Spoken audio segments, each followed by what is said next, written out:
Alright, welcome everybody to game 2 of this campaign. Let's get this music going, and then we'll get the recap and get the game flowing.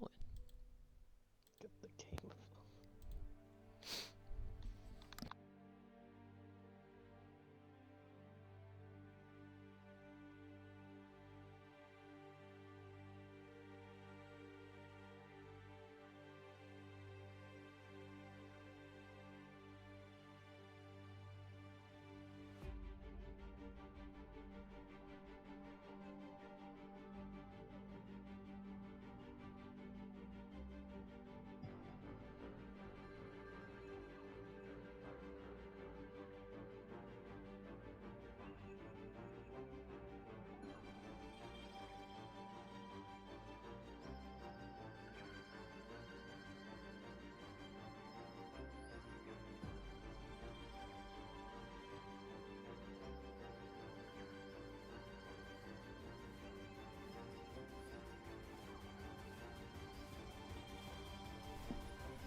All right.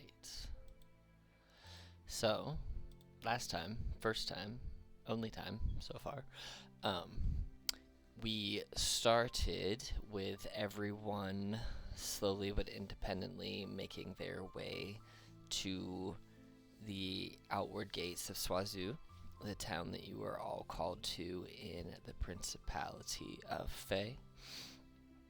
You all arrived at different times, relatively close to each other though. And Jean and Marin both kind of fell under the magical spell of those who were hiding inside this grove that they entered. Imric noticed them, followed them in, saw that they had been put under some type of magical encumbrance, and you awoke them, and in doing so you ended up getting into combat, and as you were fighting a two-legged goat creature and a dryad, you saw that there were three childlike elven folk tied to a larger mushroom and gagged. So after defeating the satyr and the dryad, you freed these three kids. You learned that they were all Eladrin, two spring Eladrins and one fall Eladrin, named Narkith, Diaphis, and Shavri, respectively. They offered to lead you the rest of the way into Swazu, if you would protect them on the way, which you agreed to. You guys got to the outskirts of Swazu, and just as a reminder of what it looks like, here you go. You guys aren't here anymore, but this is just what it looked like. Upon getting here, the three Eladrin children helped guide you into the actual town proper, which is here. And upon ending up in the town proper, you learned that it feels like it's been built on top of a very old ancient tree, or at least that's kind of the vibe that you're getting. The kids kind of ran off to obtain their groundings, and you read this orange sign here, which kind of pointed out some of the features of the town, being the town speaker residence, an artisan sanctuary where you would find your artisans of like alchemy, blacksmithing, chef, etc. Some job boards on there, your library, your small library, a tavern inn, a multi-purpose facility which currently has magical bowling being the most popular to keep the kids entertained and hopefully, not kidnapped. We all saw how well that went.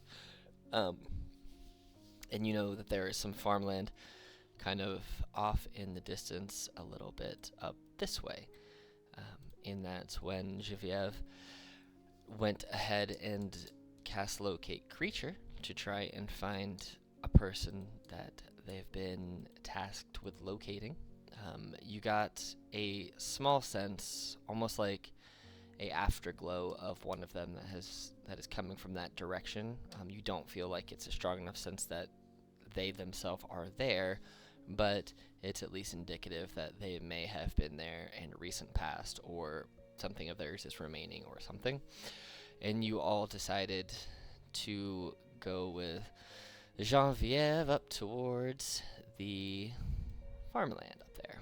Is that still your plan, or have you changed plans?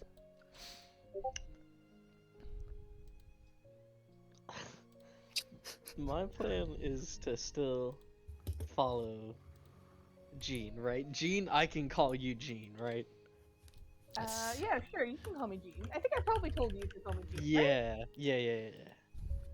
Then, But if you yeah, call Eugene, plan. who's gonna call Gene? Okay. See what I did there? Eugene versus Gene? Anyone? Yes. I mean, yeah, Jean wants to go in the direction of the vague find person shenanigans, but beyond that, like, doesn't need to be in a rush to do that. And then, like, doesn't need to, like, completely mess with other people's plans in order to do that. But that is her goal Okay. while we're in this area. Okay. Just by looking around, I don't see like any obvious postal service or anything, right? No, I but see. you could imagine that you could probably find something like that at the tavern, the inn. If you went over that way, you could probably get that Okay. get that accomplished. Cool. I'll stick with Gene for now, though. Okay. Marion, you sticking with the two of them towards the farmlands? Yep, for now. All right. So, you guys up. Hold on. We need some tunage for this next one to autoplay. Let me make sure we got it going. We gotta have the right tune. It's basically the same tune, just so they don't stop. All right. I So thought that was gonna be combat music, man. right away, smack dab Very into combat. Yes. So you guys find yourself here. As you arrive out here, you see this is a very strange looking setup. It looks like it's a multi-leveled giant field. But as you kind of take it in, you see that all of the trees have different food products growing from them, whether they're fruits or vegetables or berries or magical others. You're not quite sure. It looks like there are some rows of magical goods growing, like where you see these little twinkling white lights on the ground. Those are just like patches of ground foods, whether they're things like legumes and potatoes and beans, things like that. There's no real rhyme or reason to the organization of this Fae farm, which kind of makes sense since it is an area of just whimsy and fun. But if you are a person who thrived on organization and patterns, this is not the farm for you. It's like Boston's roadmap. It's just chaos. But everything has its place, and This is light on Boston. Have you seen their city map from above? There's no organization. No. It's just a dartboard. Throw a dart somewhere and you'll end up somewhere. But you do see over by the tents there are 3 flittering beings talking to each other, moving things around. You see that they fly down here, over here. They fly down to this little area.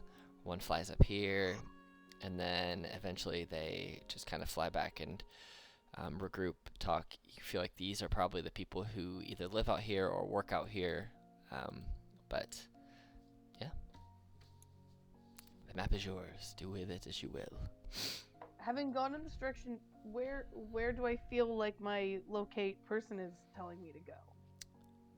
You feel like it's coming from below. Oh. Below. Mm-hmm. Like straight below, or Just generally underground. There's no Okay. you don't feel like specific, hey, 20 feet down beneath you here. You just feel like as you come out this way, it's like a very slight pulsation, and it's fading, but you can feel that it's coming from beneath you. So. It's fading. Mm. Sorry, that was. I guess I kind of want to go.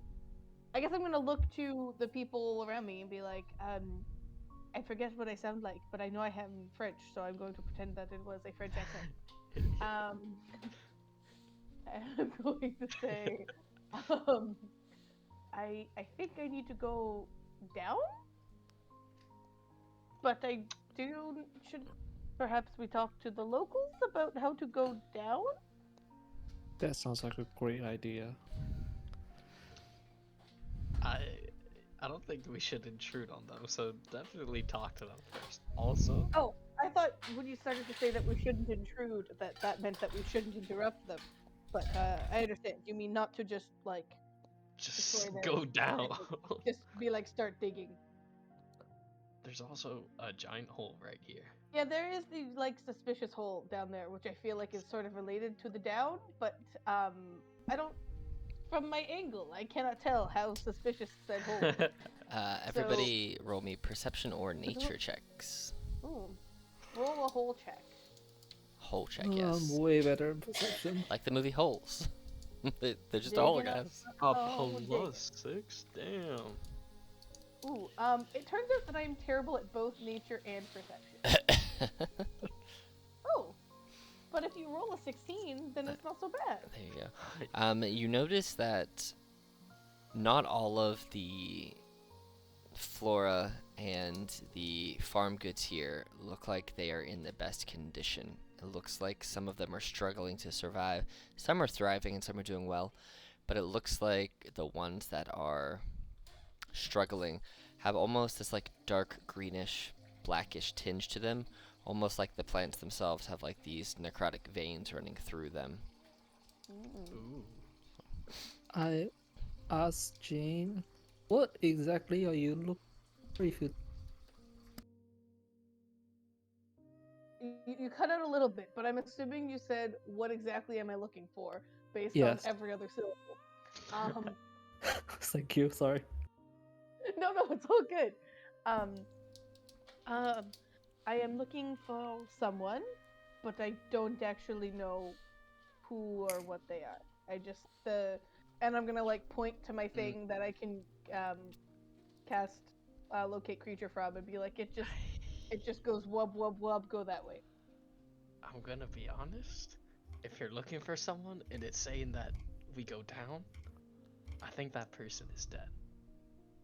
That would be somewhat unfortunate, but not the worst thing I've ever heard of.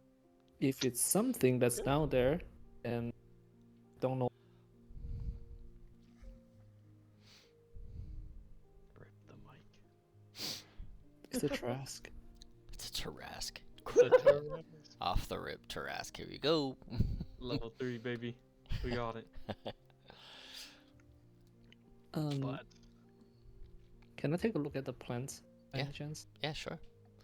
I don't know, herbalism kit helps here, but Yeah, you could do a survival with advantage.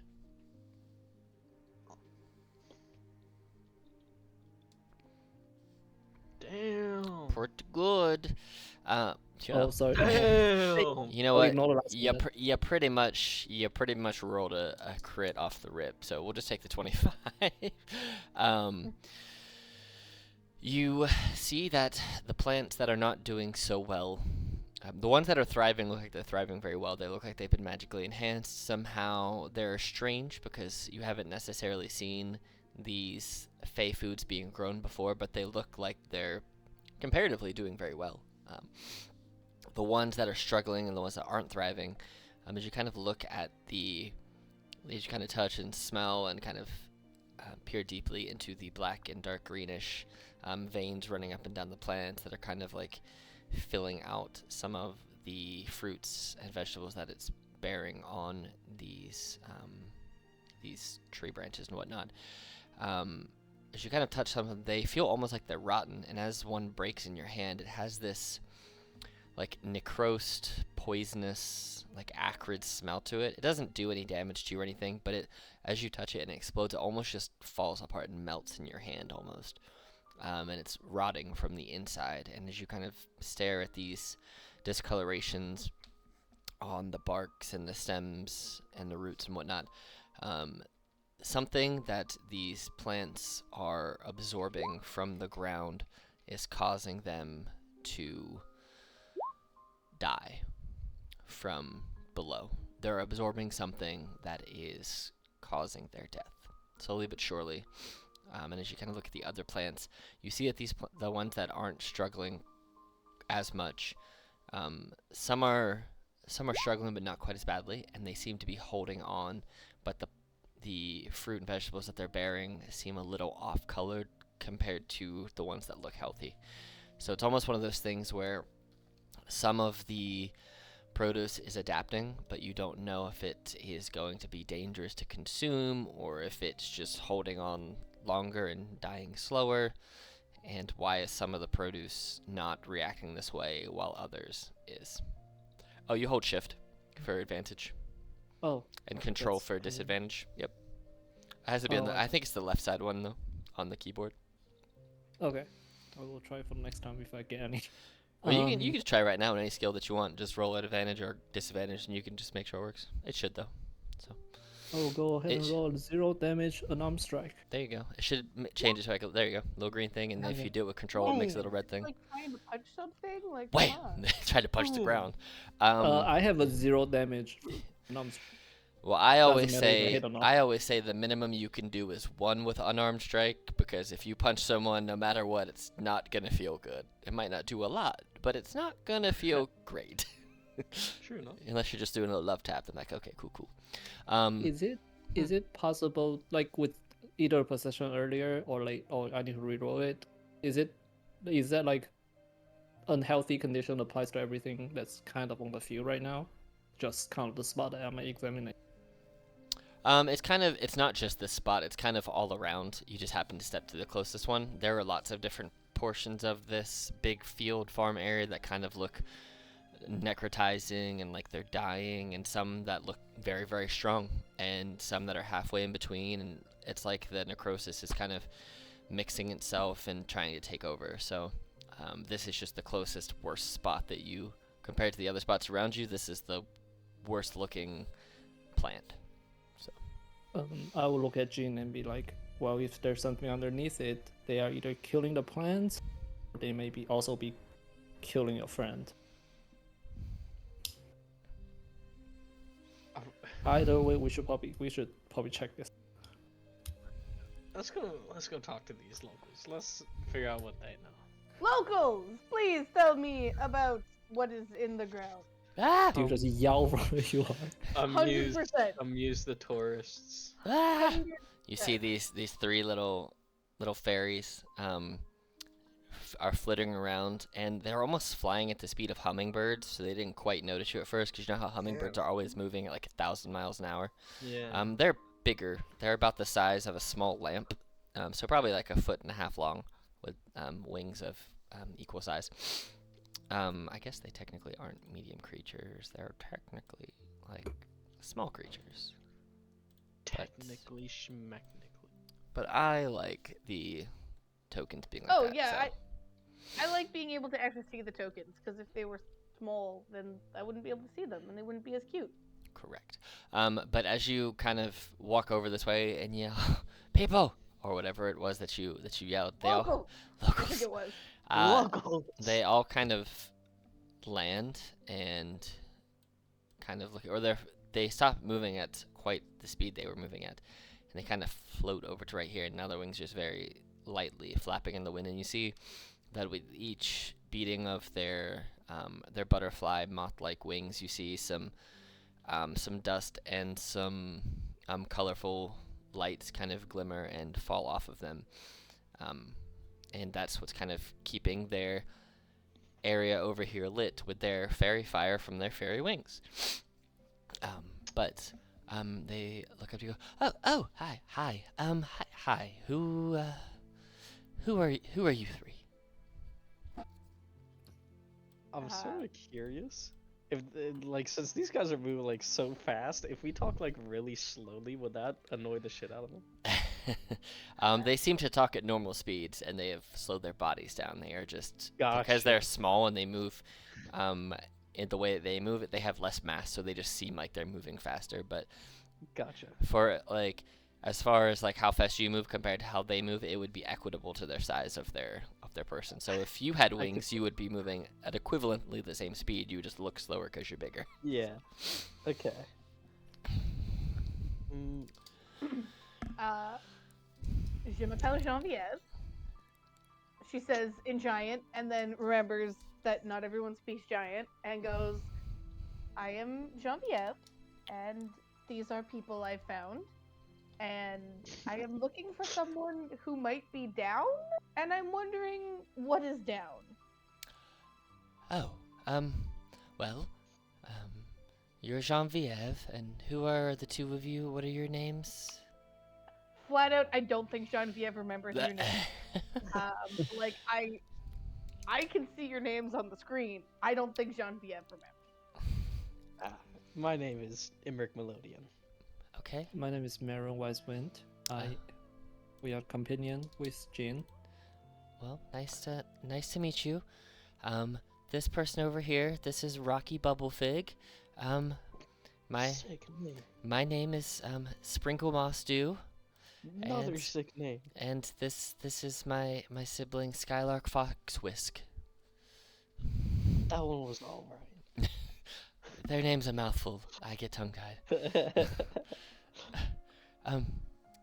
You said you were looking for a person who's maybe underground. Yeah, Ah, you got it. Oh, a thing at least. Living thing. I really assume that if he's underground, it means they're dead. Oh, But anyways. no, probably not. We have a whole area underground here. But I'm wondering if the person you're looking for is the person responsible for this. And they kind of like arms wave out into the field around, pointing to all the necrotizing plants. Oh, I was really hoping that it would be vague enough that Jean could be like, yes, responsible for all the cute little plants. But no, if it's clear that it's the necromantic plant stuff, then you know. Yeah. If it is, I will punish them for you. Ooh. Oh, their eyes get real big and full of sparkles. Like that is something that is of high interest to them. Oh damn, convenient. Do you know you said you're looking for a person that's underground? Is that right? Yes, I'm looking for someone, and I was told that they are in that direction, and points downwards. Do you know their name or what they look Nope. like? Nope, neither of those things. I'm kind of hoping the vibes are right. Ah. Well, I don't know if it's the person you're looking for, but the person that was here that caused this is no longer here. They left and they went east, further into the principality. But if it is the person that you're looking for, I can tell you they are not a good person. They are a half-orc named Grazrenu. And, well, More like grass, not renew. Am I right? you are right, because he got chased out of town when we found out he was poisoning us all, trying to kill this whole village. Poisoning Oh, is shit. bad and should be punished. Well, when we didn't do anything and we try to live off of the land and just mind our own business, yes, that's bad. Why did he do that? You know, I think, Did you deserve to be punished? I'm just out here trying to grow berries.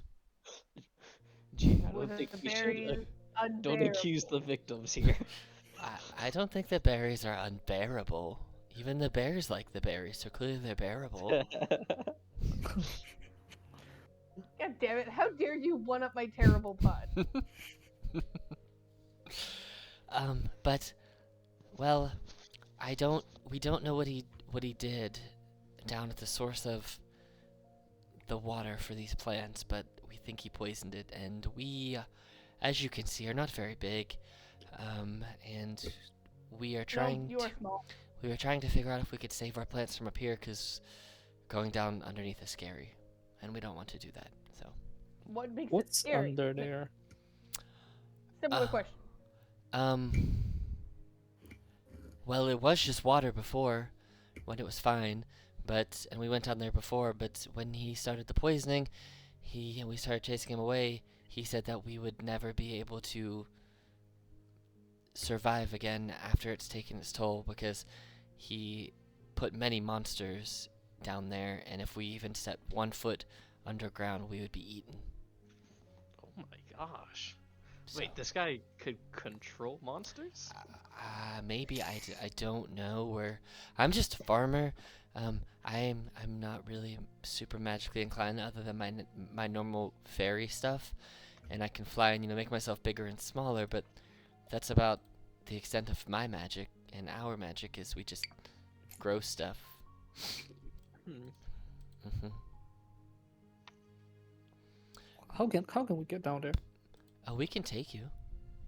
I mean, we won't go I thought with you you, couldn't but go down there. Oh, no, we can take you. We won't go with you, but we can take you there. You're saying he's not here though anymore, right? No, he got chased out of town, by I don't know some of the elders. I think the mayor's the one who officially chased him out of town, but I mean there was a lot of us yelling and throwing things at him. Maybe he just didn't like rocks and sticks being thrown at him, and then he went east. So Yeah, I can relate it. yeah, I mean, will you help us? if it happens to work out that helping you, it happens to be exactly what I'm trying to do already, sure. Oh, well, what are you trying to do? Find the person who's down there. Oh, well, maybe you'll find something down there that will help you figure out where he went. Okay. We thought he left a while ago, but then he reappeared after being gone for a week, and he claims he filled the underground with monsters. So I don't know if he was down there the whole week or if he actually ran away and came back. I don't know. But now he's gone. So Could that have just been like a bluff? I don't see how he could like lure. I guess it'd be easy to lure monsters over there, but maybe he was just lying. Do I have any sense of like monsters being able to be summoned? Because I feel like that's not in concept that difficult, but I don't know if that's just me metagaming. go ahead and roll a Arcana or History, whatever you're feeling. Oh, You do know that there are magical beings that can summon other beings, whether they're animals, whether they are elementals, whether they are demons, whether they're celestials. You know that those of all power levels, from just the newest magician, sorcerer, wizard, druid, what have you, up to like arcane or archmage level magical beings I can guess, summon other creatures. could there also be the option of like opening up a plane in theory? In But I theory, oh, no wait, but all the planes are together, but not like okay, I know that like the phase together and Oh, that's stuff, a good point. but like would there still be other planes that exist that you could open up and be like, here's a doorway to like let all the monsters through, like you know all what I mean? you all know. It's not uncommon knowledge, but it's not like something people talk about every day. But you all know through your independent practices and studies and life experiences that even though this whole continent is very distinct in the three realms that are kind of trying to rip each other apart. The Fae's trying to pull itself away from the Prime, the Shadow's trying to pull away from the Prime. They're all trying to build their own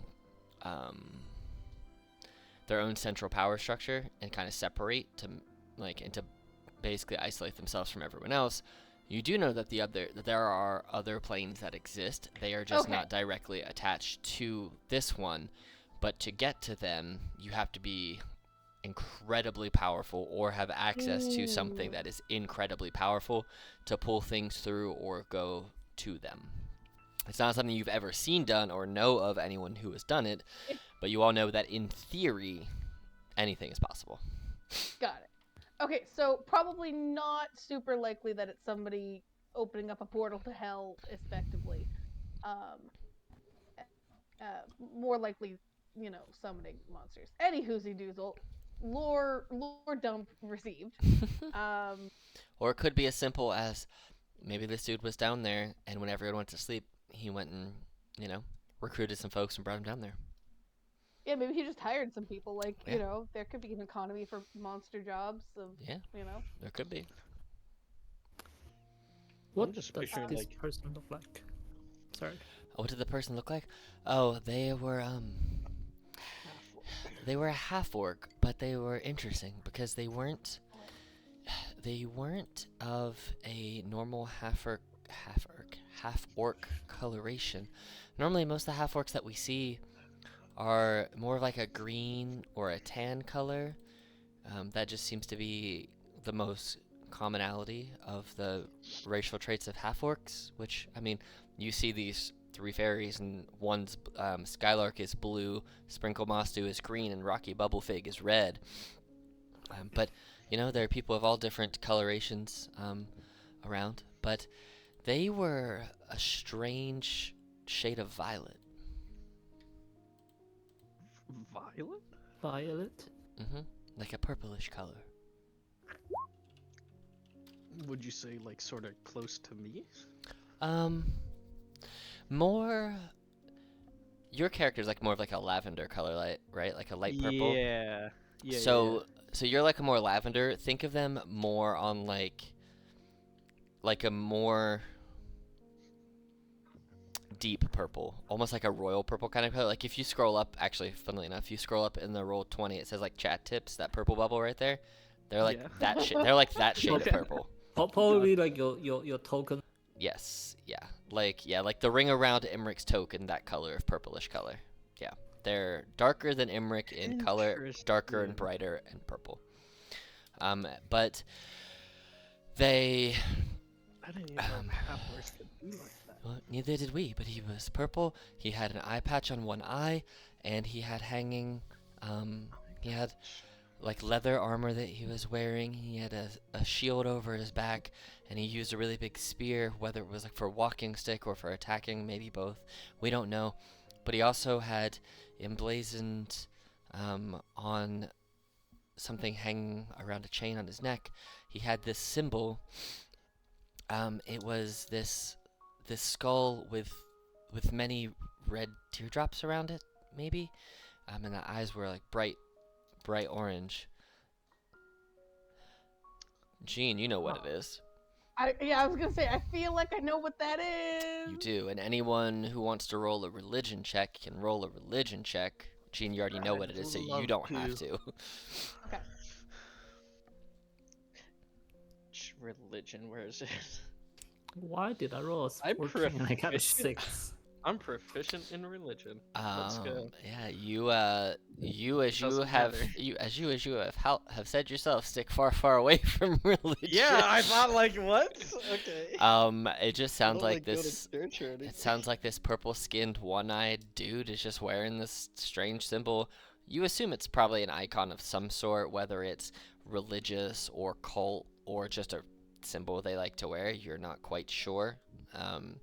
But yeah, the two of you have no idea what it is that this person would be wearing. But yeah, I don't know if he was trying to kill the whole the village or what he was trying to do. Yeah, it's that. Cool. Boulder skate? Question mark. Boulder.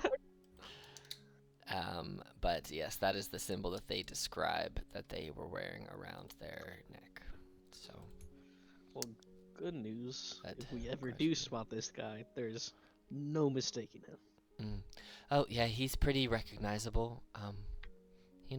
If we didn't know he was a half orc, he could probably fit in for a fey folk. So. Yeah, that's really What if he was surprising. half orc and half fey? He could Quarter? have been. How do fractions work? Am I I'd good say at that's fractions? more. Well, if he's half of an orc, he's got to be half of something else. So, at least half of That is- something else. So, yeah, that's how. There's you gotta know, that's be how halves something. work. Half orc, half tiefling. He could be. That's how halves work. Yeah, right. But yeah, you could he could be half anything else that has a darker purpling color or dark magenta color, something like that, for sure. But I mean, there could be something down there that would help show you where he's going. I don't know. Maybe he had something going on down there, or you can go and talk to the speaker. They're the ones that like we said, officially chased them out of town. So, I mean, or you can do both. I mean, we would appreciate you helping us save our farm and the whole village, but that's up to you. What will you give Guilt us trip. if that's not what I'm down there to do, but we can kind of do it like as a side errand? Well, we can give you a little bit of money, probably, and we have. How do you feel about companion pets?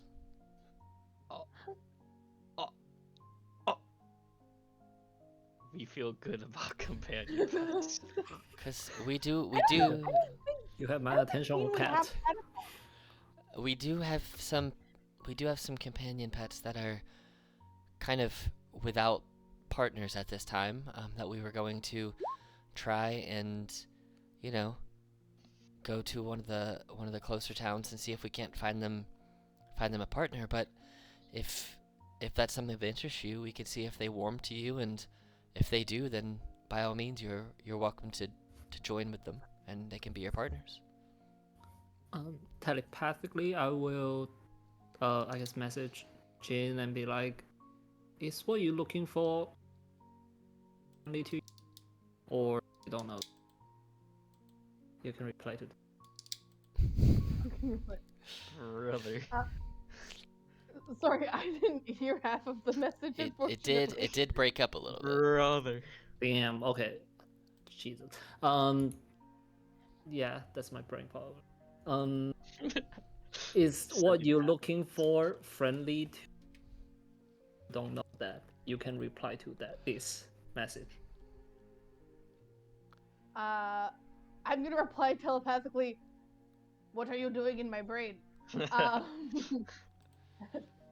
And then, I assume unfriendly. Oh, great. Oh, great. I said it in just out loud in general. So Yeah, just we just like both looked at each other and thought something, and then you went, "Oh, great." yeah, pretty much. So yeah. If so, in this case, I will totally leave down there if you need to find this person or thing or creature. Yeah, I mean, Jean doesn't need a whole lot of convincing because Jean wants to go down there anyway. Jean just kind of wanted to, if it turns out that it happens to be two separate things, Jean would be willing to do two things if she got something out of doing the thing that she wasn't doing. But if it's probably the same thing, which we're assuming, based on all of the information, it's the same thing. I mean, we know for sure that he's not here. Well, we might be able to get a hint on where he is. Also, I'm just down to lend a helping hand. You're just so helpful. I'm such a good guy. So, my vote is to go down there. And then if it gets... Yes, of course. Well, we appreciate it so much. All right, well, let's go this way. And they all kind of collectively fly to over here, and you see that they all each cast.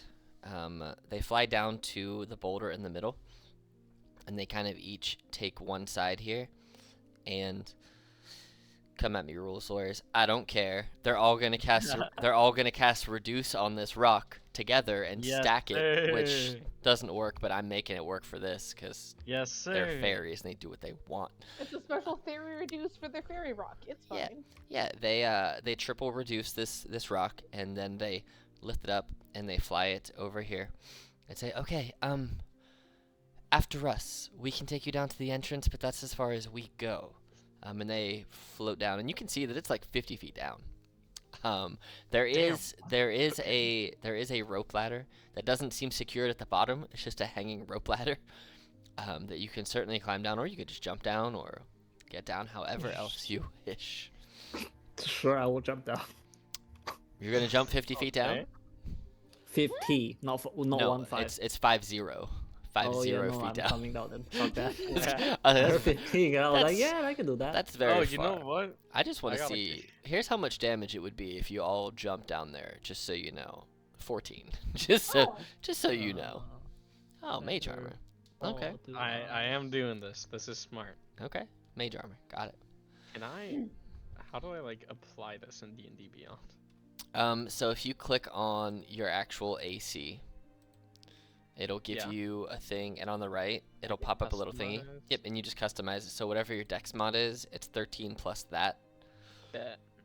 I always write myself a little note, like, from mage armor or whatever, but that's just so I know what it's from. And then it does not reset when you do a long rest or after 8 hours, so you just have to manually change it. But, yeah, so. Gotcha. Thank you. But, yep, that's how you do that. That's how you do it with any of the stuff that you need to manually change. You can go in and do mods for that. Cool. So are you all taking the ladder down, this swinging, unstable rope ladder? No, let's jump, man. We got I- this. Okay, so Jean is the biggest of all of us, and despite the fact that she wants to get down there, she feels like she's most likely to break the rope, and so she would kind of do a reverse ladies first. Oh, so you're Well, letting thank you. you're letting them all go first before you. Actually, we can help you with that. And she can they can temporarily cast reduce on you just to make you half the size and a quarter weight, so you don't feel like you're going to break the ladder. Sure, I will be little teeny tiny Jean. You go from being a Goliath to, well, like a halfling. Oh, Hello. God. But you I guys am all even- you guys all get to the bottom, and then they drop the reduce on you, and you come back to normal size. And you guys all end up. Hello, I am not little. You guys all end up here. Okay. Well, Whoa. Okay, Alex, we just gotta pause for a very brief moment for me to say I love these maps. Yeah, honestly. Sorry, this is not relevant, but it is relevant, you know? As you get down here, though, it is much larger down here than you thought it would be, because the hole that you climb down is only about 5 feet across, like in diameter. It wasn't super big, or I'd say it's like 15 feet across, because it's basically 3 squares around. So, but that's why the boulder took 3 reduces. But you guys get down here and you see everything that you see here. And they say, well, that's the entrance to the underground. You can see here already that you're in about ankle deep water. It looks like it might get a little bit deeper as you go. But the water here has tinges of blacks and greens, kind of where you see the blue colorations. That is the necrosis of the water. It's almost like it's been poisoned or infected. And you see there are roots that are coming down from all the walls that are kind of sucking this up, and you imagine feeding all of the plants above. Well, we hope that you can fix the problem. We are going to go, well, do what we've been doing up top and keep druid crafting things and hoping we can keep the plants alive long enough to fix the problem. Okay, you got this. All right. Good luck. Worst you can do is burn them and replant them. Yeah, we could do that, but I don't know how much the speaker would appreciate us setting the whole farm ablaze, but we'll keep that idea in mind. I can help As you.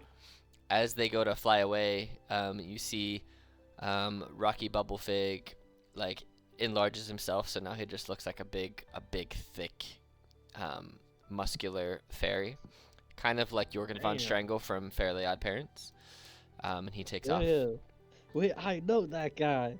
And then Skylark goes, Skylark, away! And just flies up in the air.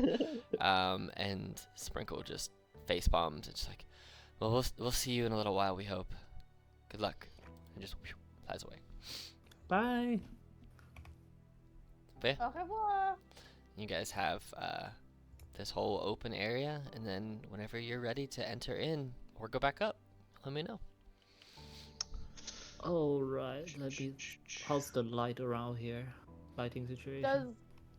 Has there been any change now that we've gone down in my direction on my locate creature? It feels like it's no longer below you. It feels on equal level as you. Okay. So, But nothing like specifically telling me like it's north. No, but it Cool. does look darker in the entrance to the underground area. This area all seems to be lit from some of the light that's coming from above, and then a lot of the mushrooms here are bioluminescent. So you can see everything that you can see right now, but as you look towards the entrance, you see that it is darker in there. There's some scraps of light that you can see from out here and there, so you imagine there might be some light, but based on the fact that you can't see in there, that there's likely some darkness as well. Based on my previous experience of magic mushrooms, I'm not gonna eat them. The shrooms. Okay. All right. I'm heading towards the. What is the order in which you guys are going to enter into the underground area? Well, if I can see Starking there, I'm gonna go ahead and first summon my spirit. Dark vision. Ooh. Okay. 30 feet away, I guess, from here. Okay. at least, Let me see so if it it pops doesn't out properly. explode. Hey, it does work out properly. Yay. What is And- its HP and AC? Because I think it's different from when I made it. It's 20. It's a 20 now. Okay. minus- Yeah, AC is 13. Okay. So the only thing that changed was the HP. I thought it had gone up. I just hadn't done it. So you're just summoning them directly inside of the thing. Yeah, let's do that for Okay. now. Dark vision. Alright. And if it burns anything, lucky for me.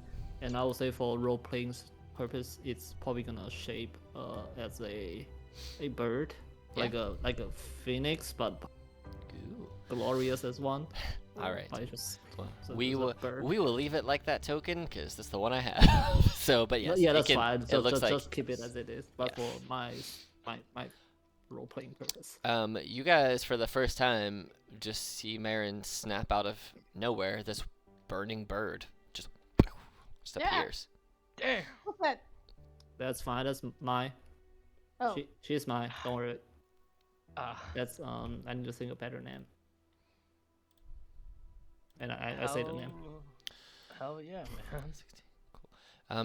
Do they give off light as well, or do they just have the dark vision? I think they just have dark vision, right? They Do we have all? I mean, dark- it's fire. It's gotta at least have like a tiny amount of giving off light. I don't think it technically Um, does, but here's what I'm yeah. gonna do. I'm gonna say that it emits, we'll say low light for 5 feet, because that seems reasonable. Okay. So it's not a whole bunch because it is a tiny little fey spirit, but that seems reasonable, right? It is made of fire. Can I like telecommunicate with that and with it or know, It like, understands the languages that you speak. So if you have telekinesis or telepathy that you can communicate, then it can communicate back and forth with you. It can understand every language you speak. So okay? Yeah. I will keep it like kind of good 30 feet from me. So yes. I guess if we're going into the dark and the flame friend is not gonna give super far vision, I think I'd probably like light a torch. I presume I have a torch in one of my adventuring kit shenanigans. Oh, for sure. Unless you have the light spell. I don't, because I don't have cantrips. You know, that's right. Ew. Paladins in the next version of it will, though. Fun fact. When is that next version coming? Sometime in 60? 2024. Gotcha. It's 2020, right, for torches? They have 20 bright, 20 dim. I think so. I have no idea. And then, are you only using... You have a torch in Yes, one I hand do. and a weapon in the other hand, or are you... Yeah, I'll do torch in one hand. I'll do torch in like my left hand so that my right hand is ready to stab if I need to. Okay. Well, I'll say... Basically, I want to look like Gandalf when he's holding the staff that's lighting things in one hand and a sword in the other hand. Okay. I will throw this to you, and you can choose to do it this way or not. It's totally your choice. But if you wish to also use a shield, which I'm for, I would say that you can basically take your shield and roll it up your forearm almost like a buckler, and you can hold the torch kind of behind it, so you have the shield and torch in the same hand. But there is the chance that if someone crits on you, that they Would I would light myself on fire? no, that they would Please. have. I mean, if you want to, sure, but I would say that they would have the likelihood of, if they crit on that hand, you could drop the torch and it could go out, or it could just go out, and then you have to relight it.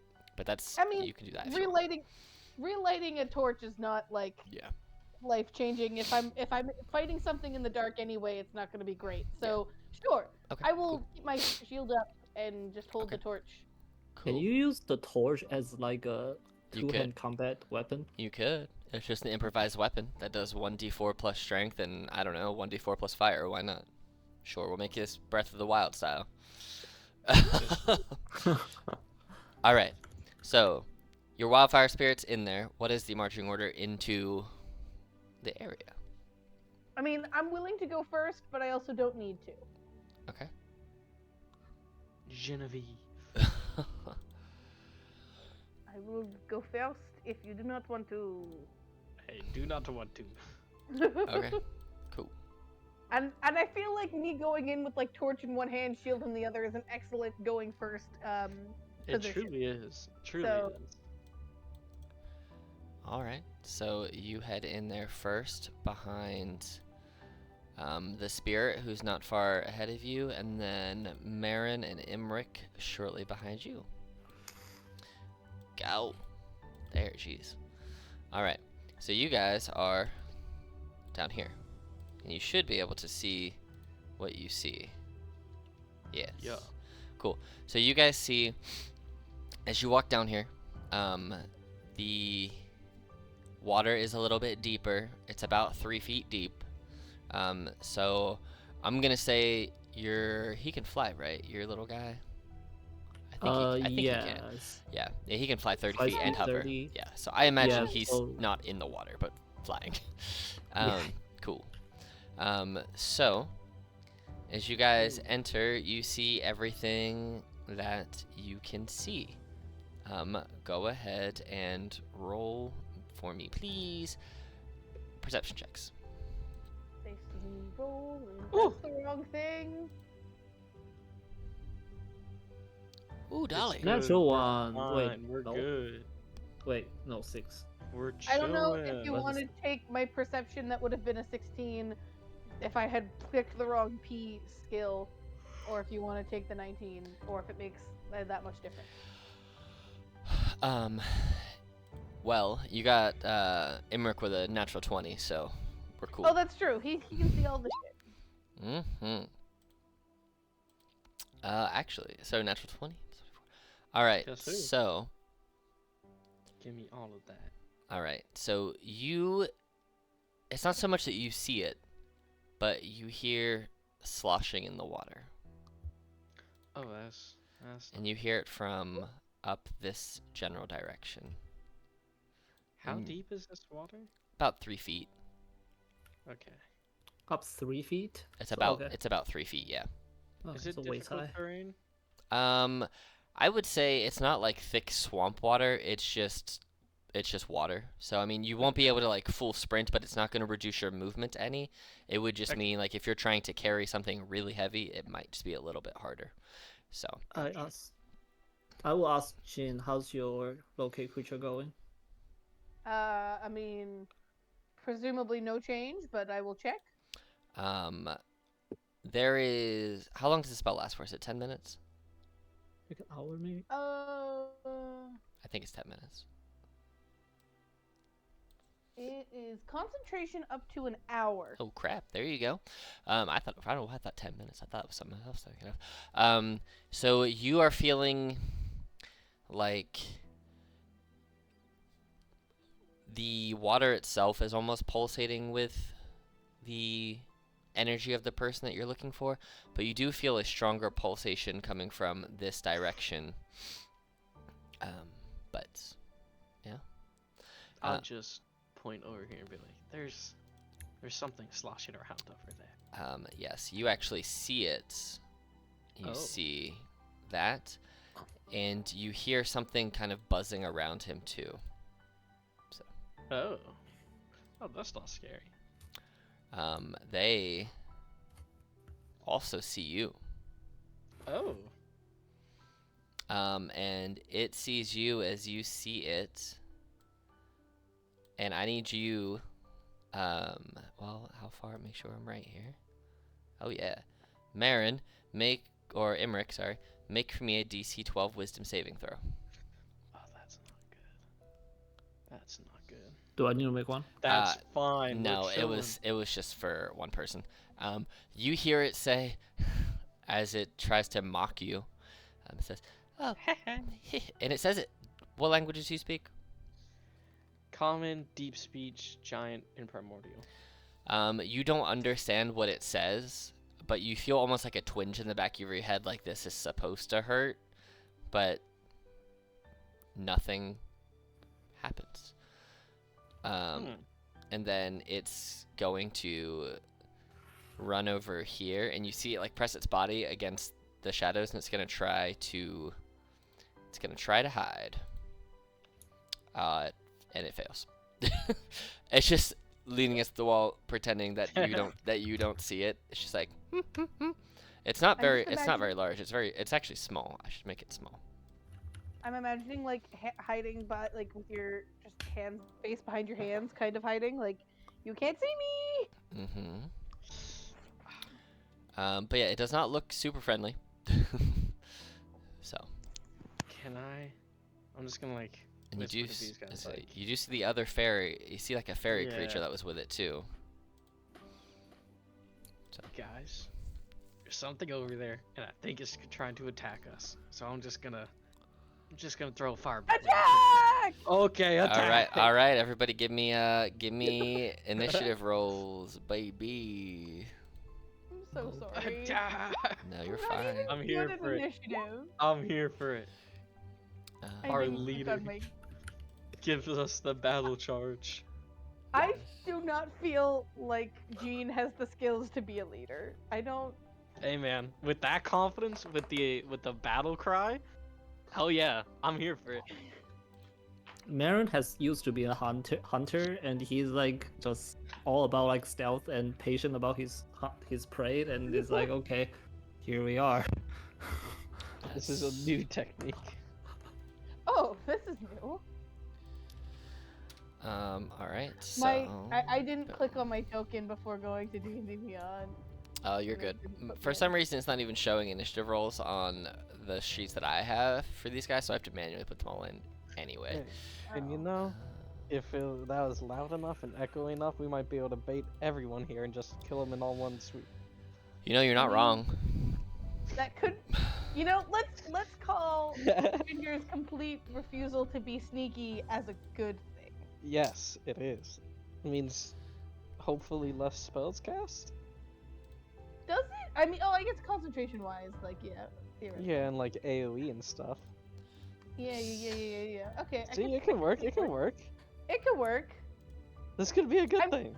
I am so glad that the response wasn't immediately, come on, man, why did you scream attack? Because I Dude. feel like that should have been the response. I'm here for the battle cry. That was perfect. All right. Well, as you scream, everybody attack. I didn't say everyone attack. I just said attack. I didn't. That's fair. Everybody can do what they want. It's short and sweet, man. That's fair. Just attack. I'll say that you also see these two because they are also popped out, and this guy's got a +2 to initiative, so he's a little bit faster than you, Marin, but just barely. And so what's their movement speed? It is 30 feet. Cool. This one's gonna 10, 15, 20, 25. It's actually there. And from there, what's the range on this? Oh, I don't think I can reach you with this. Oh man, that's fine. Let's see. Oh, How far away are you? Oh, you're much further than the custom. That's fine. They are going to try and hide as a bonus action. Coward. All right. Well, I'm going to.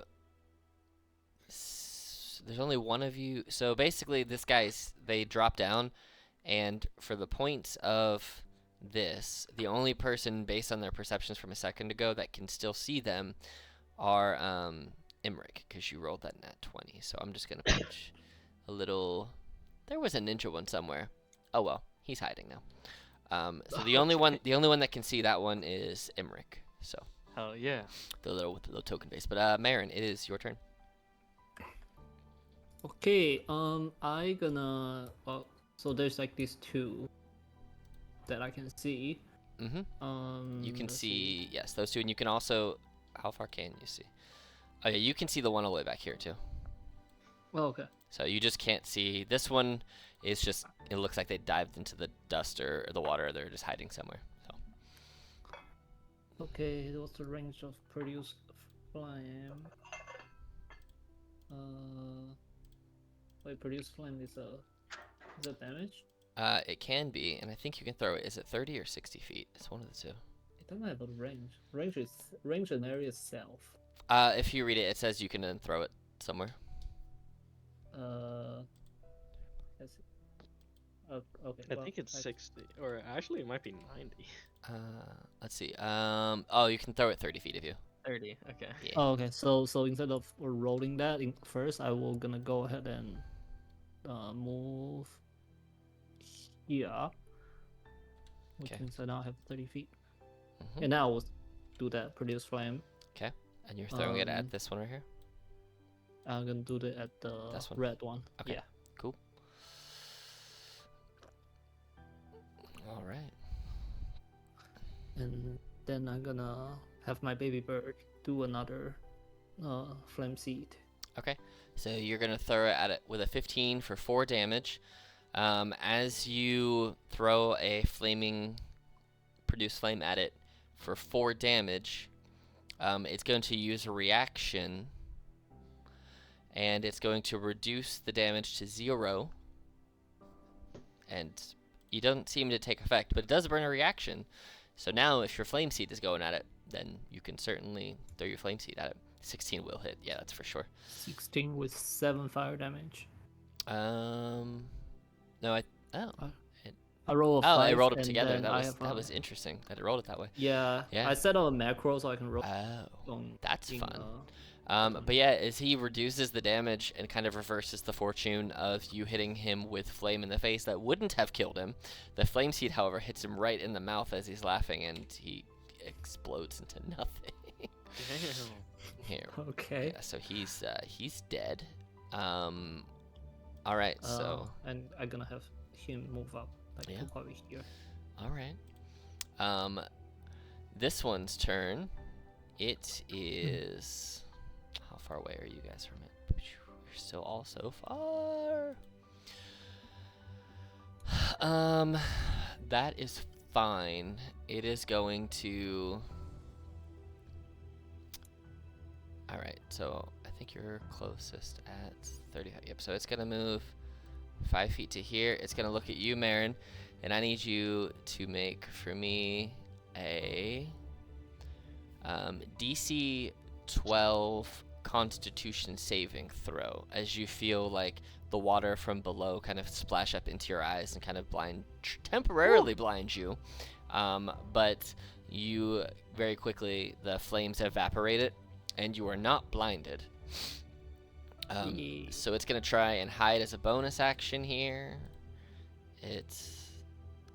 oh wait, I didn't want to roll 2 of those. Whoops, here, let me just reroll. It rolled a total of 13, of which I'm pretty sure all of your things are there. So it tries to hide, and you're just like, I see you. Imric, it is your turn. Okay, well, I'd like to cast a Quicken Firebolt. Okay. At And which do I gotta one? roll that twice? Who are you? Not Quickened, Twinned. My bad. Who are you And firing so- at? The first one is this guy, and then the second one would be over there. Okay, yes, you do roll it 2 times because you're rolling for. So the first one, you quicken it, and you, with it being so small, the 10 just sails overhead. But the second one does hit and connect for 3 damage, and with that, it does take this thing out of the hiding position. So, Oh yeah. And then I'm going to like run in this little corner away from the fight.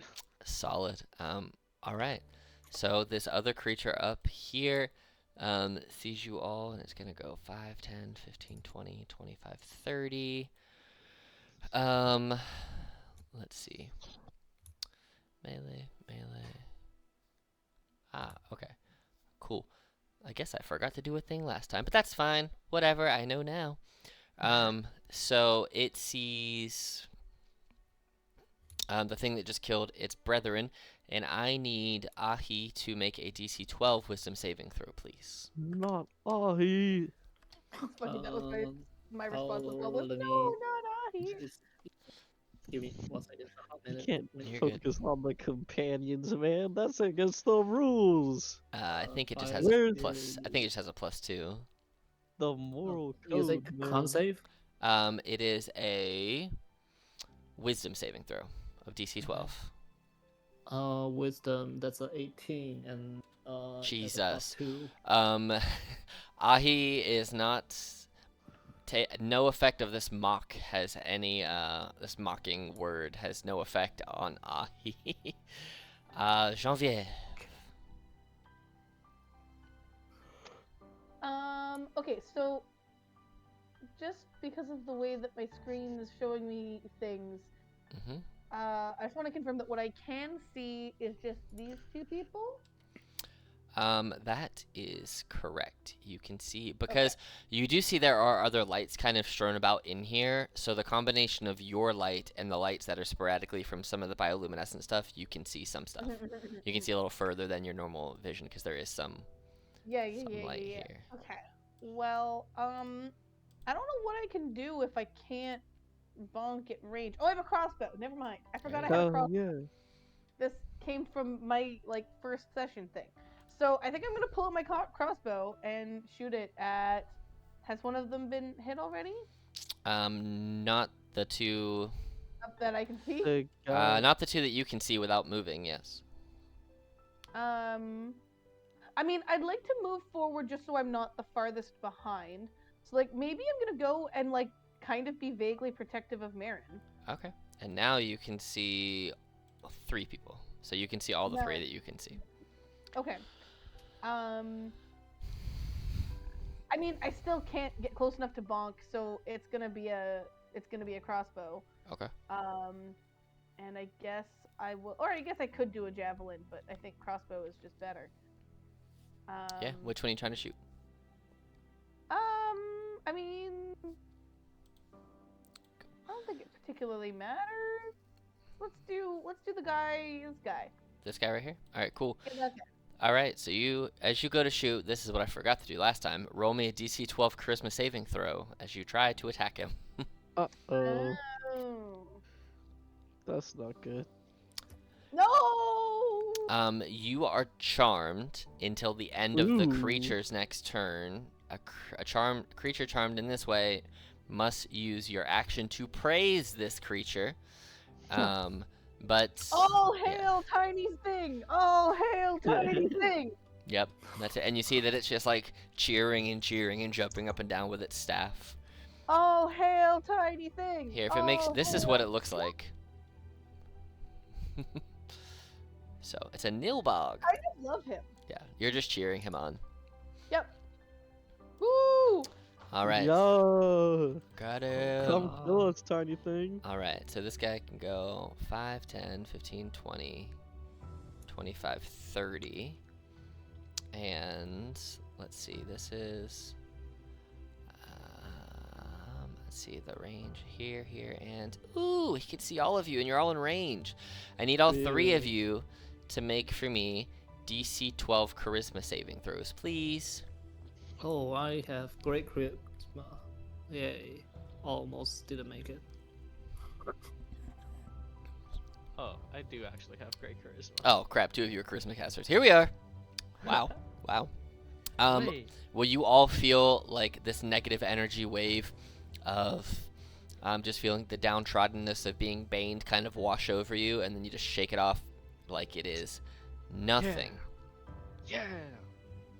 Cool. All right, and that is its turn. You do hear more splishing and splashing now. And 5, 10, 15, 20, 25, 35, 10, 15, 20, 25, 30. There are... That already went, and this one, so this will be... You see another fairy kind of appear to your right there, Marin. It's your turn. Okay. I'll step over here. Mhm. I'm gonna go ahead and do another verifier. Yay! Oh, Jesus. All right, so it's just hit that. So that is 14 damage, and you were shooting who? Ooh. Who were you shooting? I would say the one that's closer to me. That in one this right there? case. Yeah. Okay, yeah, that definitely hits for 14 damage. All right, it's looking not pleased about that life. And my fire spirit will also follow up in the head. Okay. 6 will miss. Okay. It's And kind of I'll on have fire, the- and it's waving its wings super fast, trying to like pat out its own fire, and the smoke just shockingly causes Ahi, the little cute fire phoenix, to miss. I will just have him kind of fly back. Okay. Landing on my shoulder. Cool. Sort of. Awesome. So you guys also now here, because they're the next 2 up anyway, I'm just going to move them together. More slishing and sloshing. 5, 10, 15, 20, 25, 30. 5, 10, 15, 20, 25. These guys are actually also smaller. I don't know why they didn't shrink. Get small, boys. But they used their action to get here, and now you see that they are here trying to protect their fairy friend. And this other one, who is up here. All right, 5, 10, 15. And it can do this. It's a 15-foot cone. Let me see, because it's gonna be able to do this. Let me see how close it's gotta be though. It can get all of you guys right there. So I need all 3 of you, Jean-Vieve, Marin, and Ahi, to make DC 12 intelligence saving throws. Intelligence? You want us to make 12 intelligence saving throws? Jean-Vieve, Oh my Marin, lord. and Ahi, you don't have to make it, Imric. You are outside of this 15-foot cone. So you are good. Oh, there you go. Wait a second. Intelligent. So it looks like Okay, it. Yeah, so- I was gonna say, it looked like it rolled it So for you 11 already. it's So 11 11 and is 12 for you, for Ahi. for Ahi, and then the 16's for you. No, I rolled 18 and Ahi rolls Oh, okay. 11. So Ahi, this is, I'm gonna put it here. I won't show it for some reason, but this is what it does. Ahi loses their nerve, and they are frightened for 1 minute. I'm gonna put a little scary skull on Can him. right? I don't know. Is he immune to frightened? Let me take a look. If he is immune to frightened, then he is not in fact frightened. But until we know for sure, he is frightened. Condition immunity, charm, frightened, grapple, prone. Well, restraint. Ahi just looks like, doesn't feel scared. Cool. All right. So this fairy pest tries to. Here's also the art for these guys. Tries to frighten all of you. Oh, they look a lot more creepier than the token. Holy Uh-huh. shit. Yeah. Yeah, they're not pleasant. All right. Excuse me. Imric, it is your turn. Okay, I'm gonna scoot out just a little bit. And now you see there's 1, 2, 3, 4, 5, 6 guys. Holy moly. Okay. The party We're came. gonna. I was not expecting this. We're gonna do some measuring. Okay. Okay.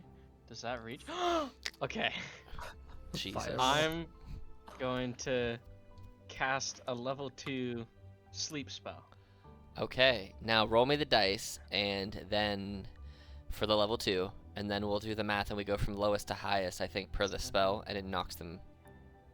So 29, 40 HP. 40 HP. All right. So, all And right. the temperature just gets like really warm in the perfect like sleeping temperature, and they all start to get like a little bit drowsy, and like little mind sheeps appear above their heads. All right. So they don't all fall asleep, but Yeah. we're gonna use. Some of them gotta. They do. We're just gonna use Oh, you know what? this purple dot Oh yeah. Actually. for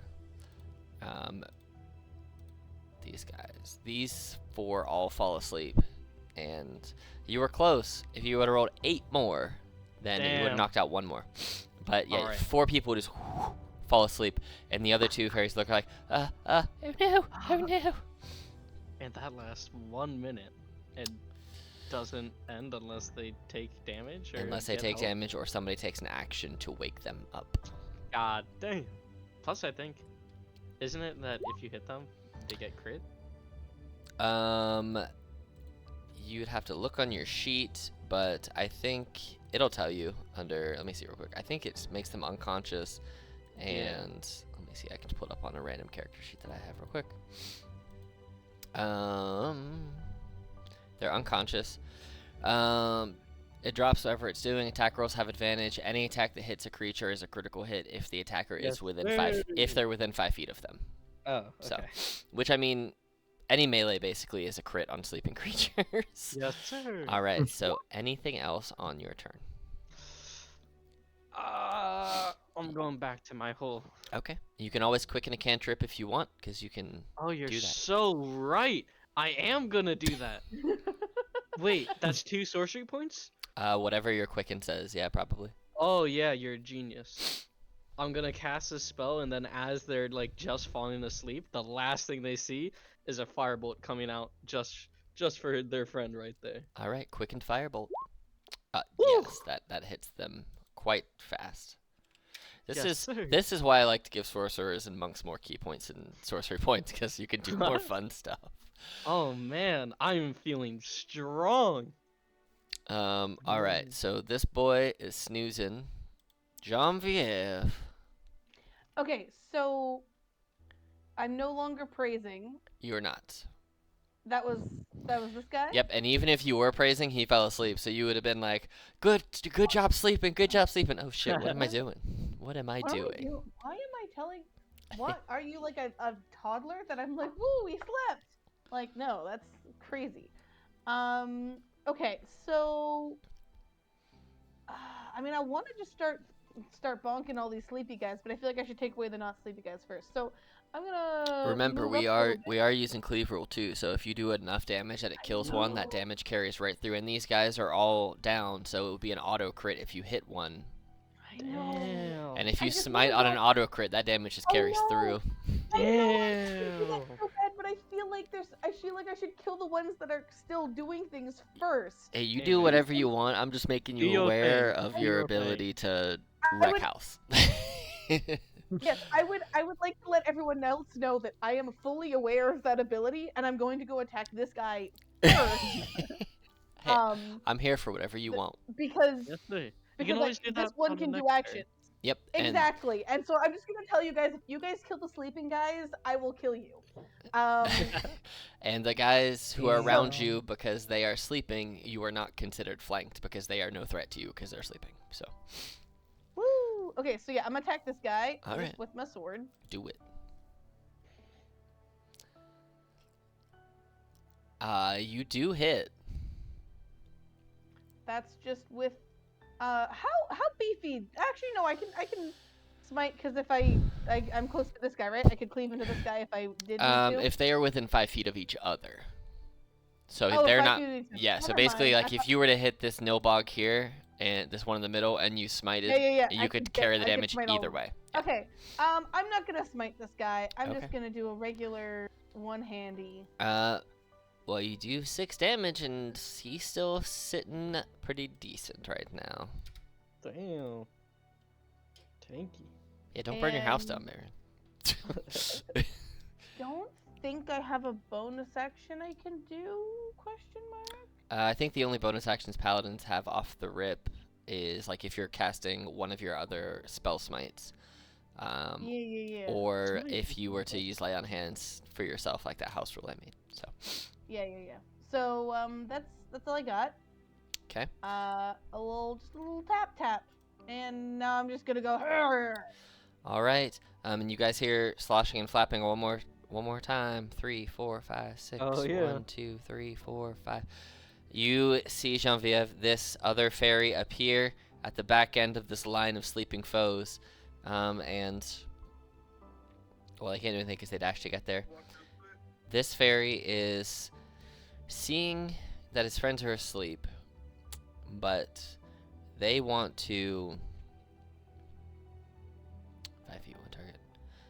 Alright, so he is gonna fly to the thing that's the most danger, that's the closest right now, is Marin. And this fairy is gonna try and sting blade you. Marin, does a 7 hit? I don't think a 7 hits, right? I don't. Yeah, sure. A 7. There's no way 7 hits. Yeah, if a 7 hits Marin, we got problems. Negative I think the 3 lowest you can dex. have is, well, you could get that. A 7 misses, and he can't move without taking AOs. So he's gonna stay there. This fairy is a snoozin' besides Genevieve. Marin, it is your turn if you are back. Might still be turning off the oven. Okay, Marin. Oh, I'm back. This fairy flew up to you and tried to sting blade you, but it rolled a 7, which we all assumed misses. I guess I could have looked it up, but I just assumed a 7 misses. Because it would have done 15 damage to you, which would have been a pretty good hit.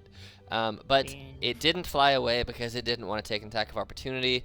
The other fairy that's beside Genevieve is sleeping, and it is now your turn with some sleeping dudes and a fairy that just tried to kill you, and yeah. Okay, I'm gonna go ahead and cast Burning Hand. Oh God. I don't know if I can cover all 5 of them, or at least Is the it 4. is it to the right. 15 or 30 feet? How big is the It's cone? a 20-foot cone, I believe. 20-foot cone. All right, so you can actually, Oh, sorry, 15 feet. so you can make it go to like that. If you want to make it that way, you could make it a wider cone that looks like this, or you could make it this kind of cone where it's like that. Yeah, that please, if that's allowed. Yeah, that's fine. And it is a dexterity saving throw. Yeah. Oh shit. Okay, roll me the damage. It's a 6 fire damage. 6 fire damage. Yeah, 1 for 1. This. Wait, do I don't? Sorry. Let me Um, double check that. how did you roll a 0? 1, No, 4, the 1, dex- 6 plus 0. That's It's weird. I don't really include my prof. Oh my no, PB. it should not. It's just 3d6s, so that should be right. Yeah. Cool. All right, so this one's dead. These two, I will tell you, are on death's door, and they're also awake now. Okay. But they those 3 auto failed their saves, so I'm not even rolling saves for them. That's why there's nothing on there. And then this guy has to make a DC 15. He rolls a 22, so the guy directly in front of you only takes 3 damage, but the other 3 behind you are very torched. 1, 2. Yes, this should be this. There we go. Yeah, the two that were asleep were, I'll say, because they were asleep, they fell prone. They are both prone with barely any life left, and the fairy in front of you got torched, and the other fairy is lay dead. So, anything else on your turn? I'm gonna have Aki move here. Sorry, I'm gonna move here, and I'm gonna have Aki where she is, and I'm gonna have her teleport me out. Okay. Let's say 10 feet. Let's say here. Okay, and Ahi goes with And- you, and they all make dex saves, right? Up to 15 feet. Then each I think that's what it is. against your spell DC, which Yes. is 15. 15. And Take it's 1d6 plus 2. okay. So roll me the damage. The 1d6 plus 2 is 4. So 4. All right. So whether these two pass or not, it's not going to matter because they're dead because they had 1 HP left. And this fairy pest rolled an 11, so they fail. So they take 4 fire damage as your little phoenix buddy flies over and grabs you and engulfs you both in flame and teleports you 10 feet away. And just between all the flames, you look behind you, Genevieve, and you just see there are now 3 less enemies. So, Plus 3 pile of ash. yep, they're just molding in the water now. With that being your turn, the fairy right here, who just got clocked by Genevieve, is gonna try and stab you with a sting blade. How dare you? Does an 11 hit? No. Damn. I bonk with my shield arm. That's it. Damn, because that was 19 damage. So, yeah, it would have been poison and slashing and Damn. slashing. Oh no, What's it their- would have just been 14, not 19, something like that. Anyway, Yeah, high damage. Imric. My turn. I'm gonna poke out again. 1, 2, 3, 4. I forgot Damn. my boy up there is still sleeping. I forgot all about him. He's up there just sleeping. Is there really only 3 left? There's 4 left. 4. Oh shit! I don't see. There's 3 fairies and a nilbog. Oh yeah, you can't. If you move 1 more square to your left, though, you'll see him. Whoop. Nice. There you go. There's 1 by Genevieve, and you can see a little bit of this one here. But I'll say because of his Genevieve- angle, he probably has like half cover. But you know that one's there by Genevieve. So. And Genevieve's been hitting this one, yeah. Mm-hmm. Then, as distracted, I'm just gonna do a quick little firebolt. On the 1 by Okay. Genevieve. Fantastic, yeah. It misses. For an 8 to hit, yeah. Yeah, that misses. And then I'm going back in this corner. And Okay. I'm gonna use my telepathy to get me an extra 5. All right. And that's my turn. All right. The snowball snoozing. Genevieve. It's bonking time. All right. I'm here for it. So we're just gonna do one of them. Oh yeah. The guy that's beside me, Yes. and I'm gonna do a one spell slot divine smite just for the hickety hack of it. Okay. So just a normal attack and then a smite and then a 2d8 smite, right? Yeah. All right. So that's the one-handed. Okay. As you slice down with your holy wrathful longsword, you explode the fairy into fairy dust. And there's just a glowing pile of fairy dust left on the ground. And you see the Nilbog up there sleeping, or the guy you were praising is now sleeping, and 2 more fairies behind you. I believe you can see And them I'm both. gonna go over like here so that for him to get to the other 2 has to go through me. All right, cool. I'm aware that ranged attacks are a thing, but you know. Yeah, that's fair. All right, that your turn? Yeah. Okay, so this one at the back sees you move into position, and I need you to roll for me a Constitution saving throw DC 12 as it tries to blind you, the one at the back here. Oh, so I'm blind. you are blinded now. I don't know. We'll use dark purple. All right, so that was this one's turn, and it sees you, and it's gonna flitter back here a little bit out the way, and then this fairy is gonna fly up and try and stab you. And now that you're blinded, it gets advantage to stab you. So it's fair. 23 to hit Yeah, that hits. for 13 total damage. So you get 9 slashing and 4 poison damage. And then at the end of each turn, you can make a con save, not when you take damage. So you have until the end of your next turn to your minimum blind. Cool. But it's going to move right here. It's get out the way of Ahi. Not that that's going to help much, but here we are. Marin, it is your turn. Okay. You just saw it run up. You see Genevieve's eyes are now like covered in this weird ichor and magical pixie dust, and she just got shanked by a fairy. Your wound doesn't remove, any negative condition. No, you would need lesser restoration. Which I definitely don't have prepare. Okay. Let me. But also, if the thing that casts the spell loses concentration, it could fall off, or if she passes her save next turn. So. Okay, let me get into the range here. Okay.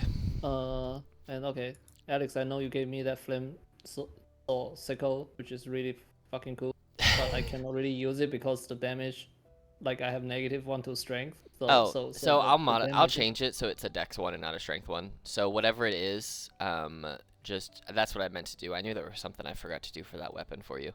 It's gonna be a dex base. It's not gonna be a strength based one. So let me look at it real quick, and I'll just tell you what the numbers should be for it, because it should. I'm just gonna roll 1d4 plus 1. Yes. So plus 2 then. It'll be +3, I think. No, your scimitar's +3 for dex. Yeah, it's basically gonna be the same as a scimitar. That's what it should be. I just roll my scimitar and you throw another. Yeah, that's fine. Yeah. So, it did not. That was the damage for the scimitar for some reason. Yeah. So just roll your scimitar, and then we'll just make the damage. Maybe that's what I meant to make it. I meant to make it a flaming soul scimitar, not a sickle. I'll change it to be that. So a 10 will a 10 will still miss though. So you're good. And okay. And I will. Can I do it? I don't know. Can I do it as a section or telepathic, or I should just yell out to Genevieve saying? Yeah, you can do whatever you need to do. Yeah, you can yell whatever you want to yell.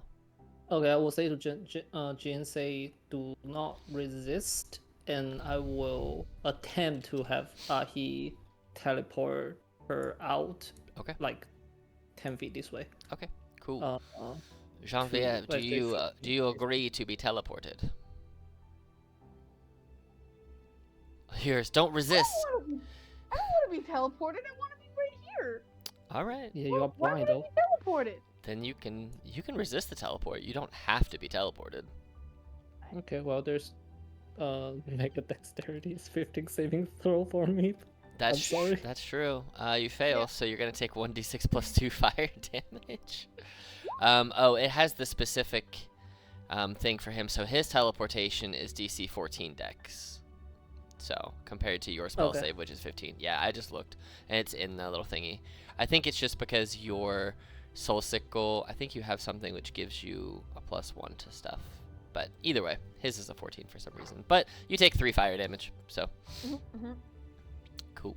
But yeah, I'll change that for next time, and I'll just make it be a scimitar, or I'll just give it the finesse property, and it'll probably just fix itself. I'm just gonna throw a +1 scimitar in my inventory for now. Yeah, that'll work, and then I'll just make it a scimitar, because that's definitely what I meant to make it, and I just clicked the wrong one. But cool. That's your turn. Emmerich. Okay, I'm gonna scoot out right. Oh shoot. Is this in attack of opportunity range? If you move there and move out the way, yes. Haha. If you stay where you were, then you can move anywhere else and not get attack of opportunity if you move out the way. Or you can move there. Can I use my telepathy to try to make them move 5 feet away? Certainly. It's a strength check, right? Yeah, strength versus DC 14. I rolled a 3. So it goes 5 feet. Okay. Yeah, I'll be over there. Oh, you want it over there? Okay, cool. So it's forced. It is forced 5 feet away. You just woo. He teleports. The fairy gets blasted away with mind powers. As soon as that happens, bam, bam. That hits it. For 2 damage. Hey, damage is damage, yo. This is big. And that guy's still asleep. Mm-hmm. He's So just. then I'm gonna go back here, and that's my turn. All right. No bog sleeping. Genevieve, you are blind. But you heard the fairy go oomph and then against a wall, but you don't know the direction that they went. So. And you are blind until you roll the save at the end of your turn. My bad. Okay. 1 second. Please hold.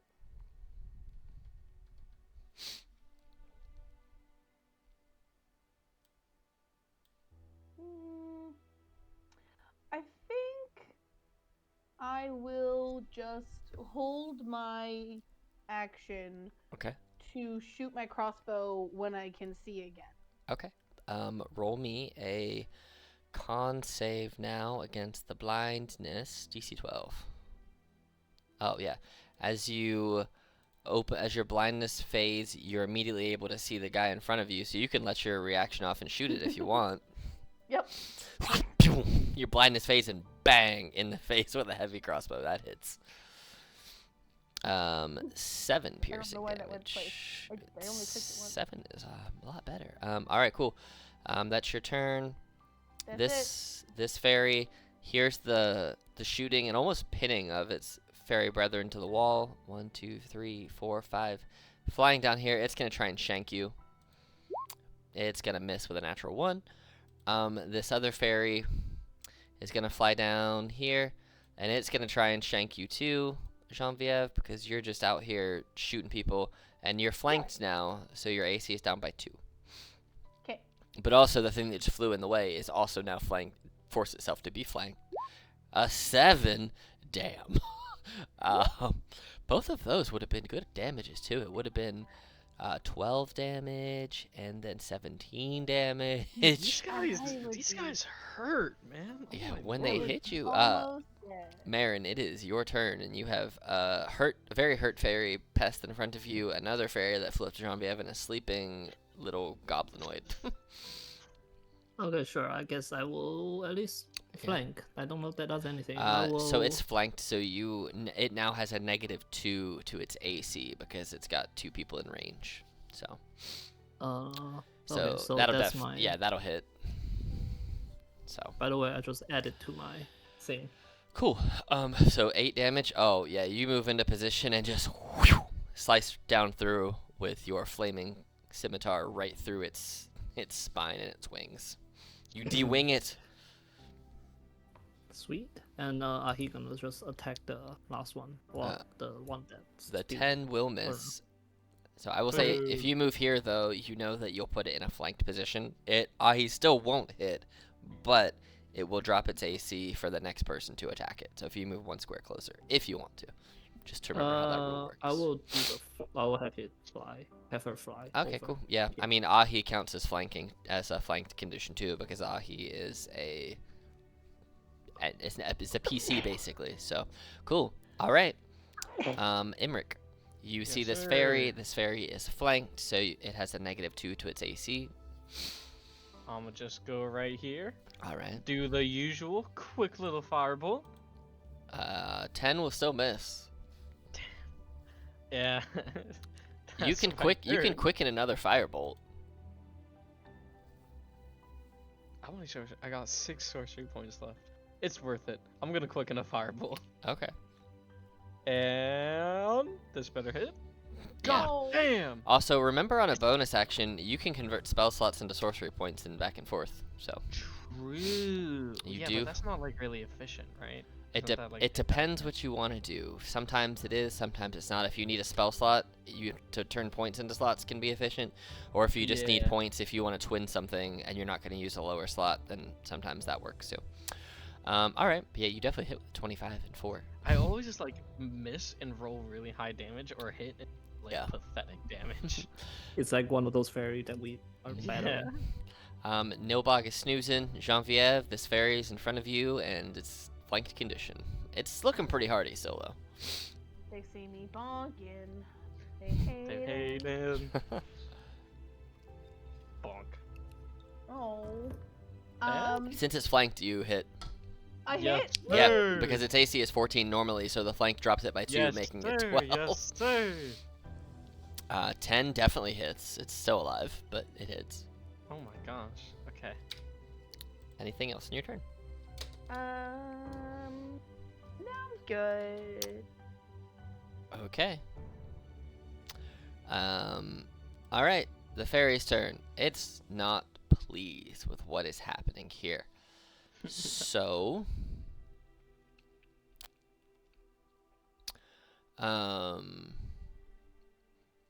it can fly, so it's going to float just off of the ground, and it is going to. Is it centered on a point it can choose? Yeah, so it's going to in this space here. Right there. Oh. I need everybody in that square, basically, just the 10 feet around it. Just basically that right there. Everybody go ahead and make for me a DC 12 dexterity saving throw. Oh shoot. Oh shoot. And Ahi's flying, so Ahi doesn't have to make it because this is on the ground. Okay, sweet. Yeah, so basically, who's that? Everyone except Marin, so Genevieve and Imric. The water turns to grease under your feet, and the two of you fall prone. Oh, damn. Whoa! We're just gonna do this because I think it's funny. You two both fall prone sideways on some grease that falls under your feet. And is grease concentration? Grease is not concentration. And that is its turn. Okay. And it can't. Well, you're prone now, so any attack would be at disadvantage. So it's gonna try and fly. It's gonna try and just fly to 15 or 20 feet up in the air. So. I mean, I'm still gonna try to do my sentinel attack.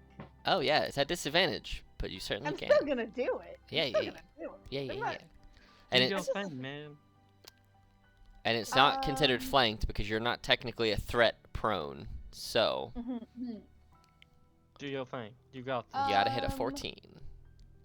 Okay, if I get under a 14, Mhm. am I able to use my guided strike to add a plus 10? Oh, 100%. Okay, cool. I'm just Damn. establishing that Does the right roll away. that fall? I'm- Basically, you Have a can good use that on any roll that you want, even after Oh if my you gosh. like because it's a channel divinity. It just, So it yeah. just says That's I need to do it awesome. before I know whether or not it hits. So I'm just Okay, cool. so Yeah. the fact that I know that I'm aiming for a 14 makes that kind of cheap, but Yeah, that's fine. Yeah, so Okay, 18. so You can I'm guided gonna strike it. add it. I'm gonna guided strike it because I want to use my things, you know. Yeah, do it. So you hit it for sure now with an 18. And then roll me And- that damage. 11. As you're on the ground rolling in grease, you kind of summon the power of the one that empowers you, and you just slash at it with your. It's like you almost miss, and your wrist almost takes a quick turn and cuts it from underneath, Yes, right sir. up in the middle, and you slice this fairy in half. And Yes, it's sir. it's very dead. So Marion, it would have been your It's no turn. longer Well, it is your turn now. The grease is not concentration, so the grease is still there for a whole minute. I love it. And it's difficult terrain. So I will say the next plan was hoping that Emmerich was going to throw a firebolt and accidentally catch the whole place on fire. 'cause Yeah. that would have been funny. I probably how- would have done that. How big is the grease area? It's just 10 feet. So if you step here, we'll do this. It was Just like from from me to you. yeah, it was basically right there like that. So Okay. yeah, so if you step, basically since it's difficult terrain for you, it would just be 10 feet to move one square instead of 5. That's it. So you Okay, pass I'm you gonna pass the go save ahead already. Yeah. and Go there. Mhm. He gonna fly down, and I once again be like, "Do not resist" as I move away. I mean, he's 100% asleep, so unless you wake him up, he can't resist because No. he's He's sleeping. talking in Like- his dreams, man. Talking to telepathy. Jean, and I'm talking to you two. Oh, Don't resist. Oh, you're He's gonna. gonna us. like, please, and I'm gonna have he, let's say, teleport them 15 feet this way. Okay, so if you guys choose to, you can choose to be teleported with the fire phoenix. Yeah. Or Yeah, he I'll will go with us that. a fire circle Okay. that light up the grease on fire. Yeah. So you both agree to be teleported. Can I Yeah. be like right there? You can go within wherever Ahi goes. You can go within 5 feet of Ahi. So you guys are now no longer prone. And Yes, sir. As Ahi explodes fire around, not only is the 1d6 from Ahi there, you would also have taken this much in fire. So you would have taken Ahi's is a d6 plus 2. So go ahead and roll that damage too, just because I want to see what it would have been. Wait, do I take cause damage to? No, this is just to- if they hadn't moved. I just want to see what the damage would have I been am in the fire curious. circle. I think We it's just wanna 1d6 plus 2. Yeah, so it would have been 3 more. Oh. So Okay. it would have been. You see a Well. flaming square of grease just burning away for a couple of seconds, and then it kind of dampens with the water. To be But fair, that is half my health. yeah, it would have been 12 fire damage of y'all.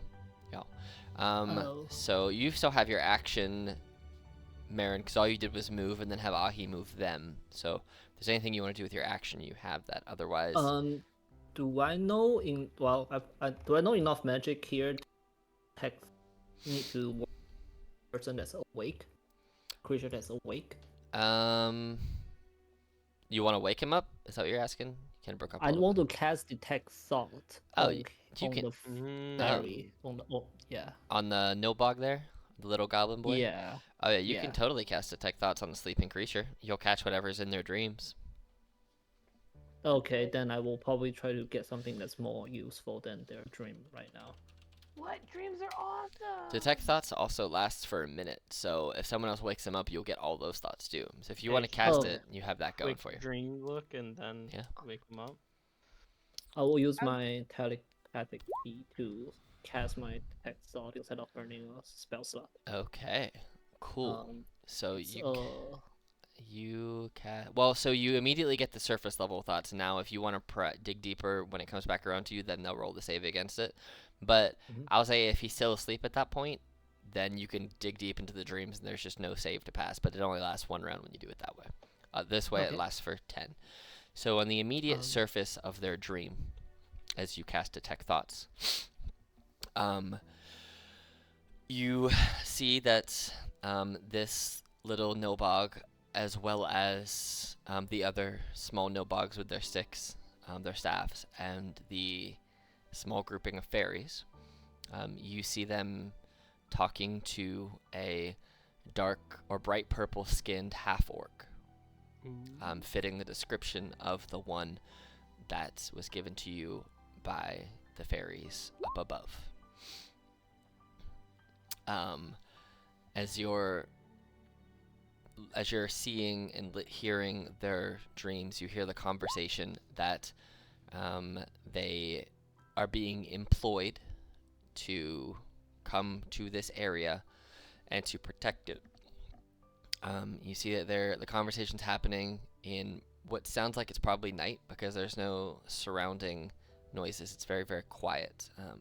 That this group was employed to come and guard this underground area alongside their large cat-like creature as well, who has also been employed to come protect here, but the giant cat-like creature, or the giant lynx, is more prone just to doing whatever they want. They're, as cats do, they're more up to their own shenanigans, but they'll come here for the time being. But the Nilbog crew and the fairy crew working hand in hand to protect the barrels of poison that have been set down here. And the plan was and is to poison slowly this fairy village and kill everyone who is here, and to poison the crops so that when they are traded out, they will then start to kill everyone that the crops encounter. So whether those crops are cooked and fed to the masses, their goal is to slowly start mass killing folks through the poisoning of produce and crops here.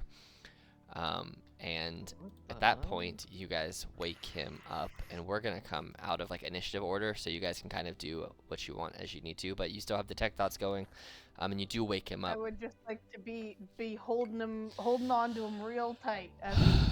Oh, you as he's waking wake him up, and he's got a strength of -1, so it's not Great. it's not hard to hold down this little goblinoid.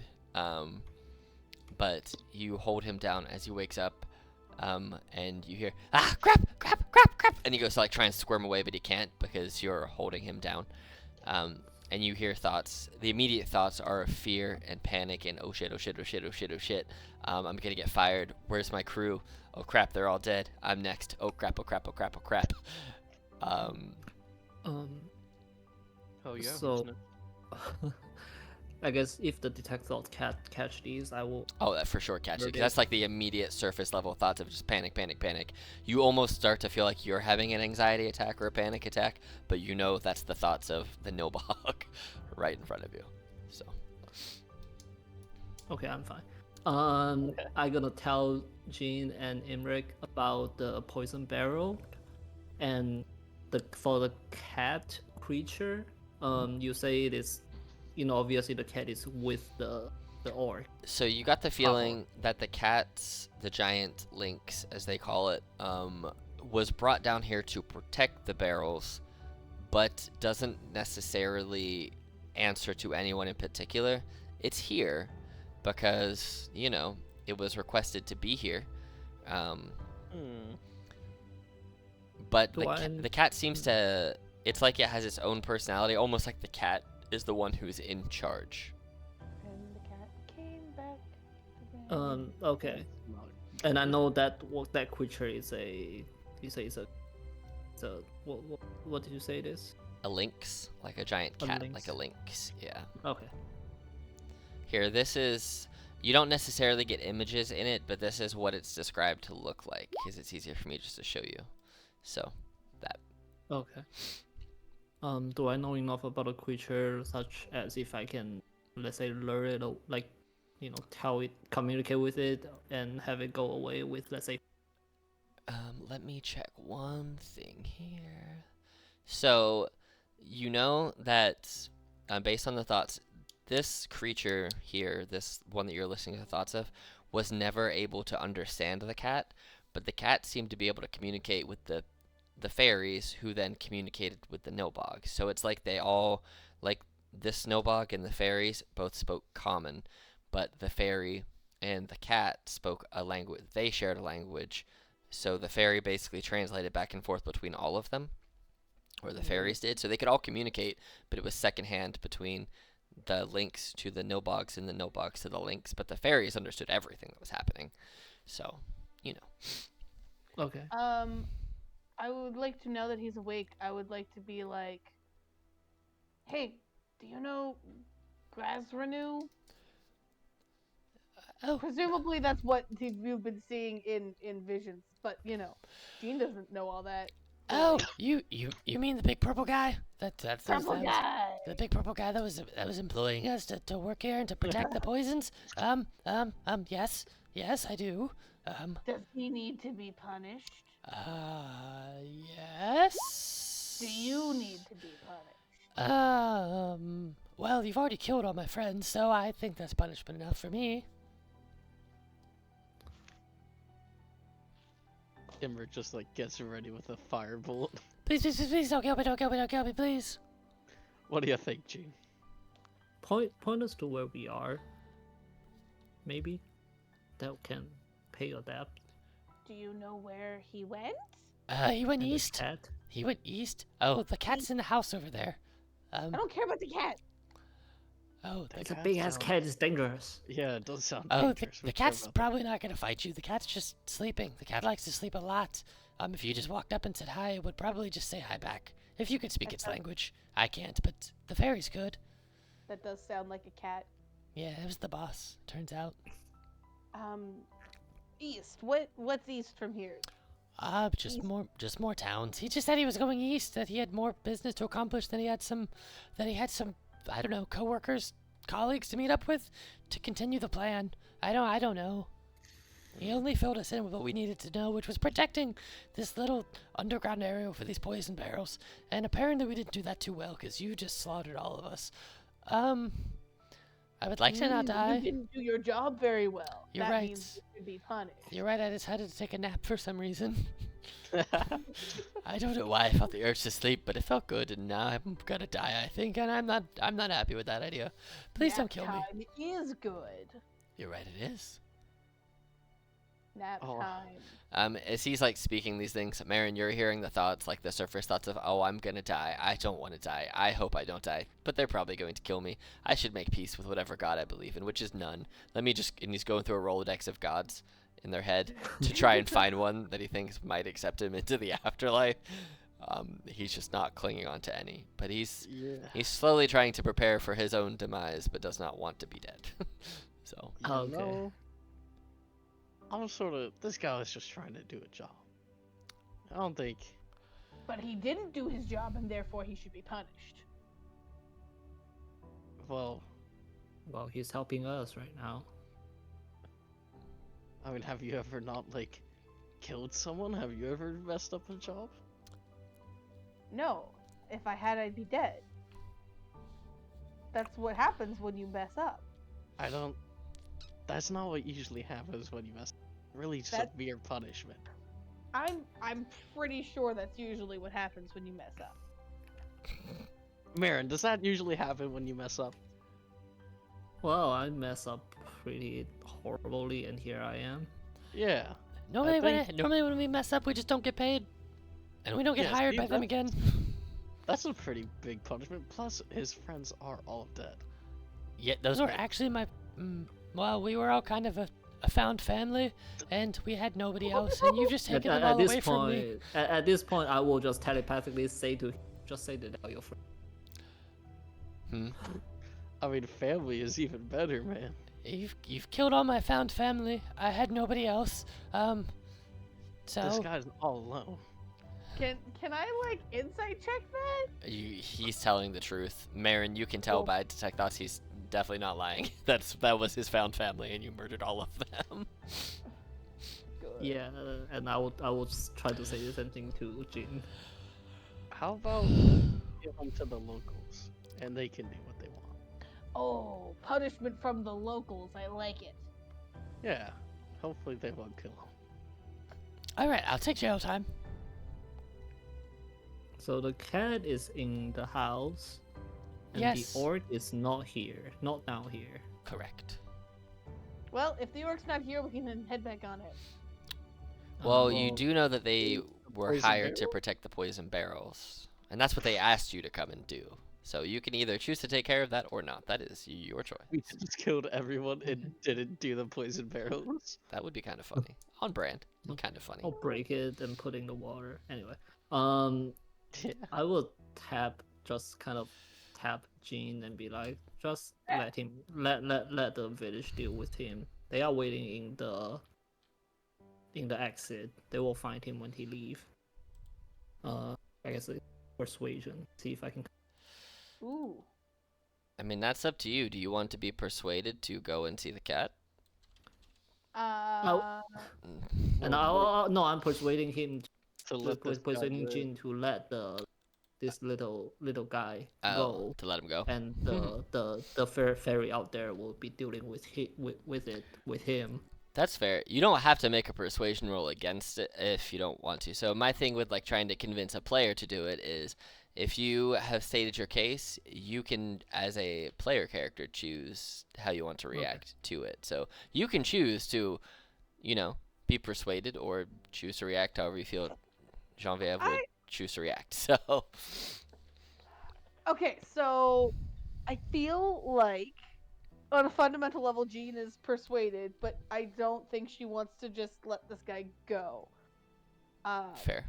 So like, oh, I'm gonna go back in character now for a second. Well, okay, so we can deal with the cats, but how about we just go make sure that we hand this guy off to the other guys real quick, and then we go deal with the cats.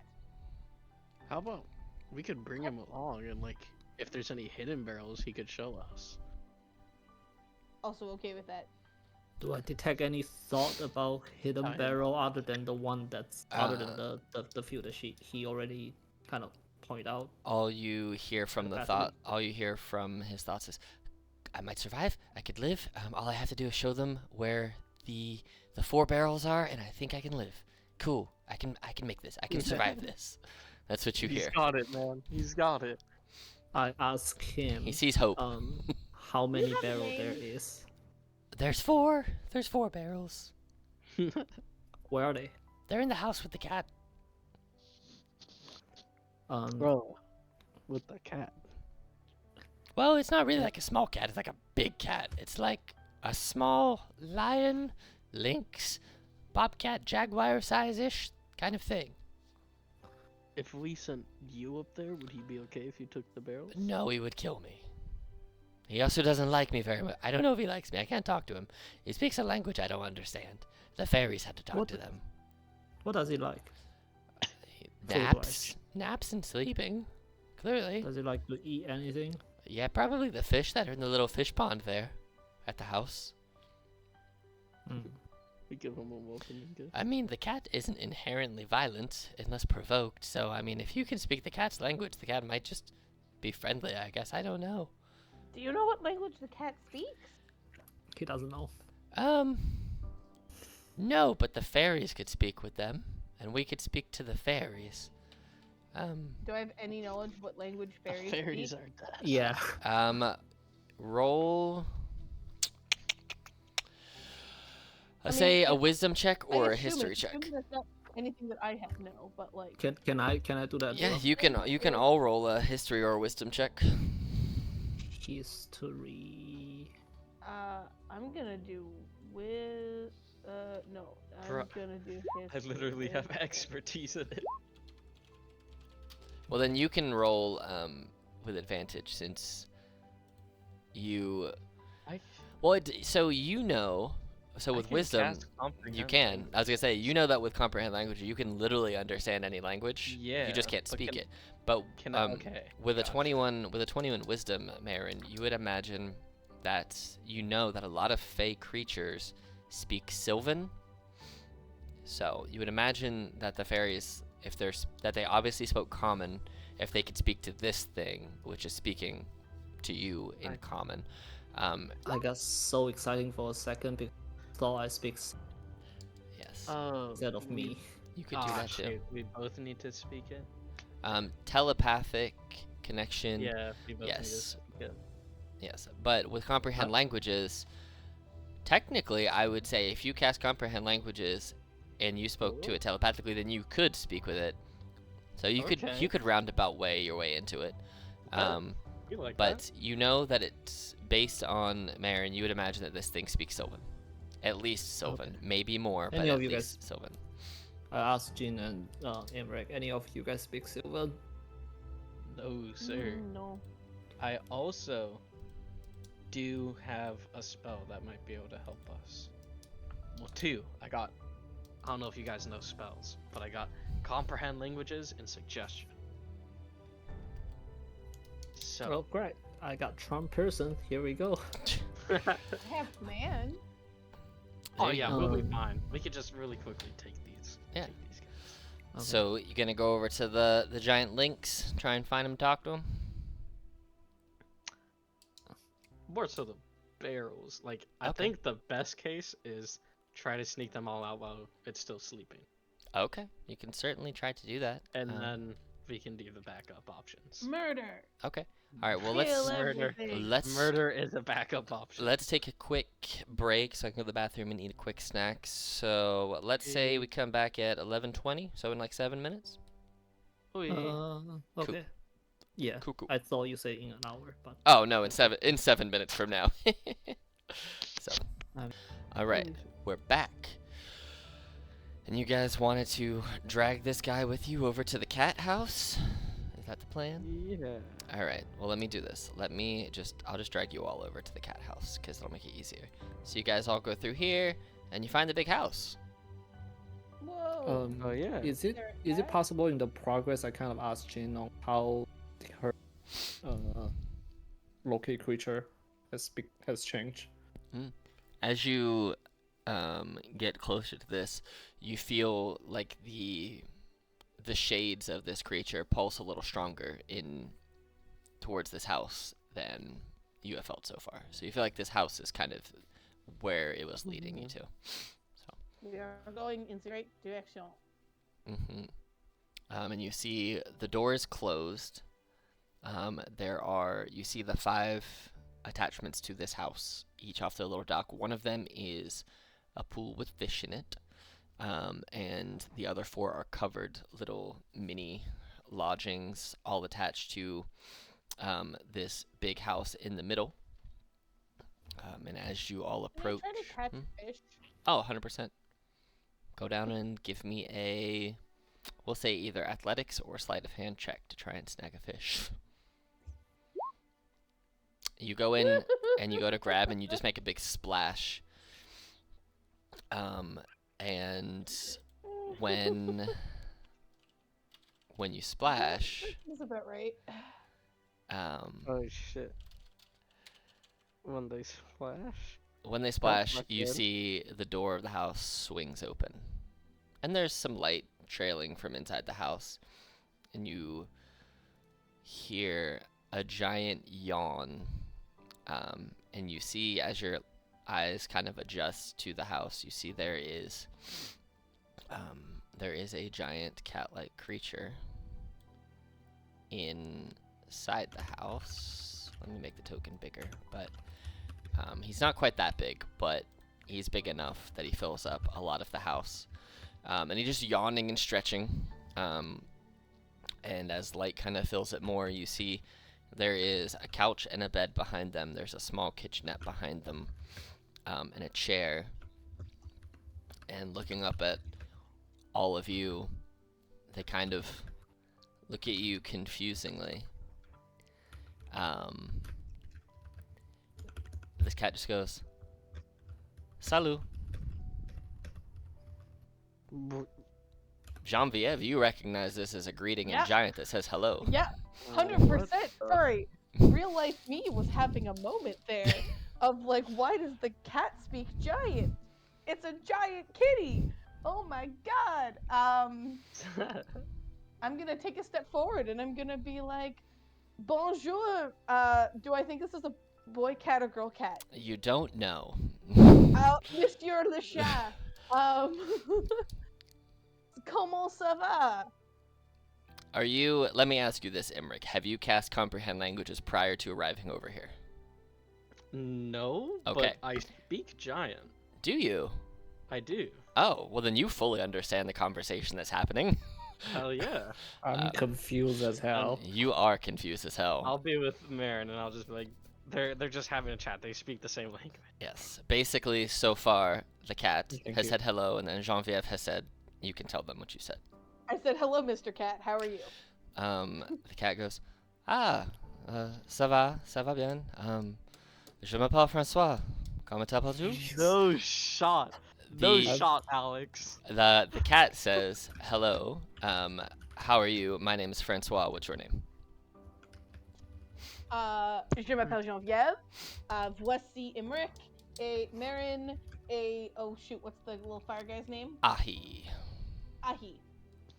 All right. And- Basically, Genevieve introduced all of you. So now I'll go back to English, but they will still be speaking in Giant for the benefit of everybody. Hey, that was impressive, Alex. I didn't- Uh, You speak French? sometimes. Sometimes. But yes, so Francois now it says in Giant and French says, can I help you? Why are you here? I see you have snagged the little toy. And I see you've caught him. The toy? That's crazy. It's pointing to the Nilbog. Yeah. I We- whisper to the little guy like, you just got I fucked." mean, I'm gonna tell him that I'm looking for orc guy. Oh. Prioritize. Oh, you Perfect mean that. Human Grosruno, the guy who I don't really like, who just gave me a big bed that I could sleep on? I don't really care about his mission. Yeah, that sounds like the right guy. Oh, okay. Do you know where he is? He went east. Yeah, that's what we heard. Okay. But so if Hmm.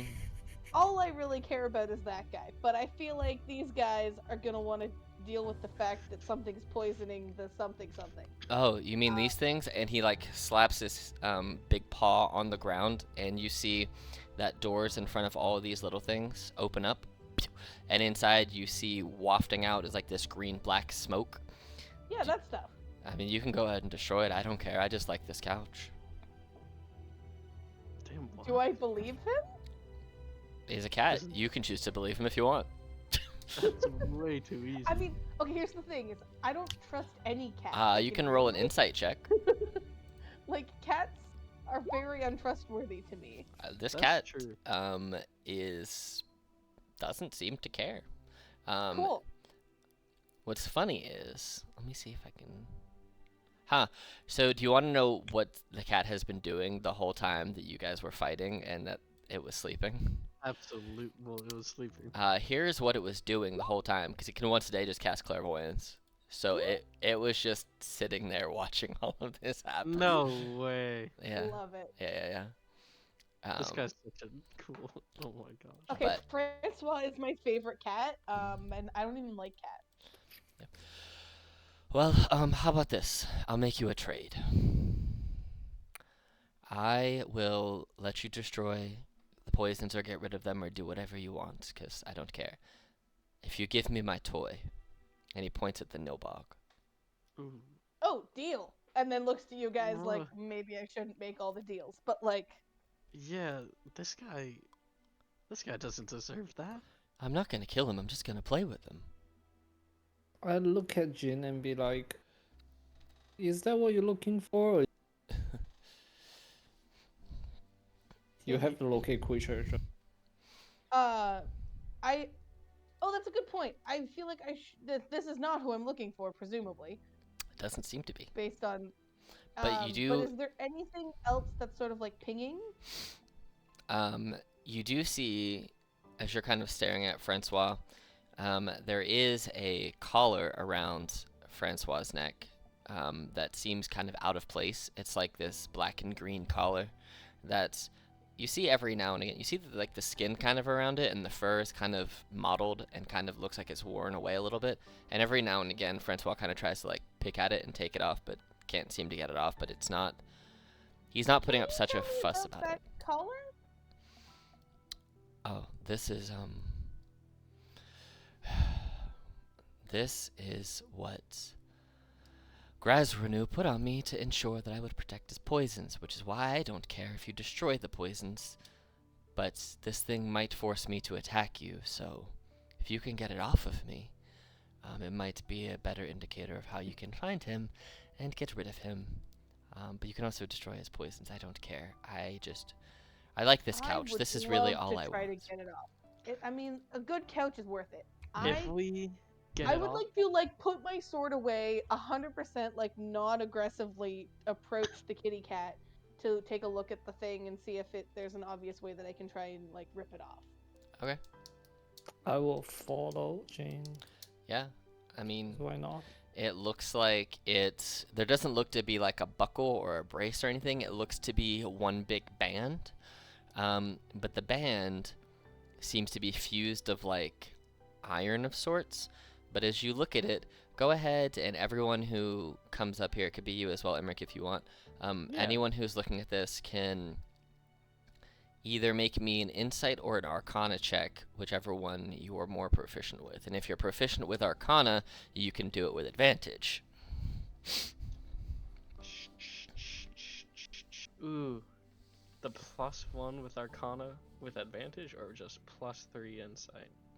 Advantage is technically a +5 in passive, so that's You are the probably better. most magic person in this group, man. Yes, All right, sir. Yes, sir. So, Genevieve, it looks like a really strong metallic Yeah, collar it's that metal. has been Strong. forced over their neck. It looks like it might be breakable. Marin, you see as you look at it, it looks like it has runic iconography carved into it. And with that 21, you help point out to Imric the runes and how they're kind of put together. And as you look at it using Arcana, Imric, between you and Marin, you realize that this collar is bound in blood steel, which Ooh. you've only heard about. You've never seen it used until now. But from what you've read, blood steel is a way to basically enslave a creature by binding their blood to yours, utilizing an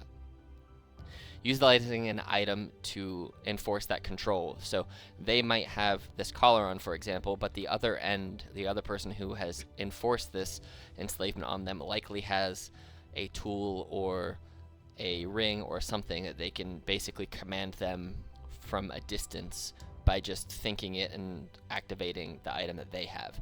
So this is basically a tool to command this link from a distance at the whim of the creator. So someone has imbued blood magic into steel or into iron and forced it upon Francois.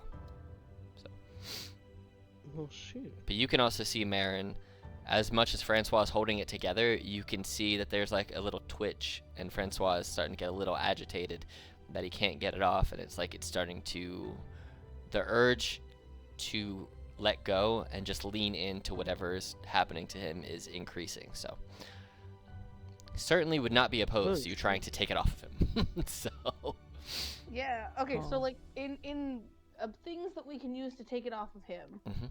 like, I mean, I don't really have any good It's- tools for that. Yeah, it's metal. Can we like, I don't know, can we get some kind of leverage and like use a crowbar, put all of our strength in it? Can I do that thing like when you're trying to get a ring off and you put a piece of string through it and you use the string to like get, I don't know how to explain this method. I've done it before to get a ring off. It works. Can I use rope to do that thing that I can't explain very well? Is it like cutting it? I know what you're talking about doing. So I know exactly what you're talking about doing. Let me see something here real quick. You can certainly try that. But between all It of you, depends on how.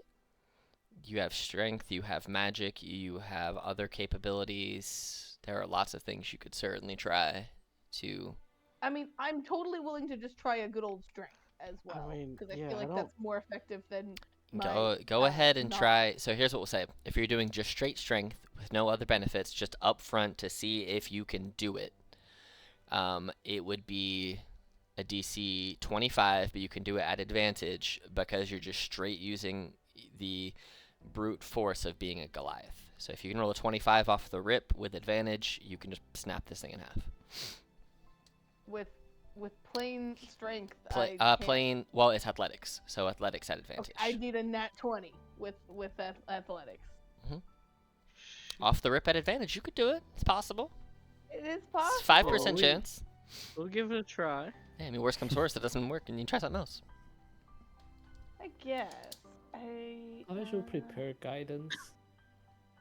Oh, Yeah. can you guide me as well? No, I don't have it prepared. I don't have it learned even.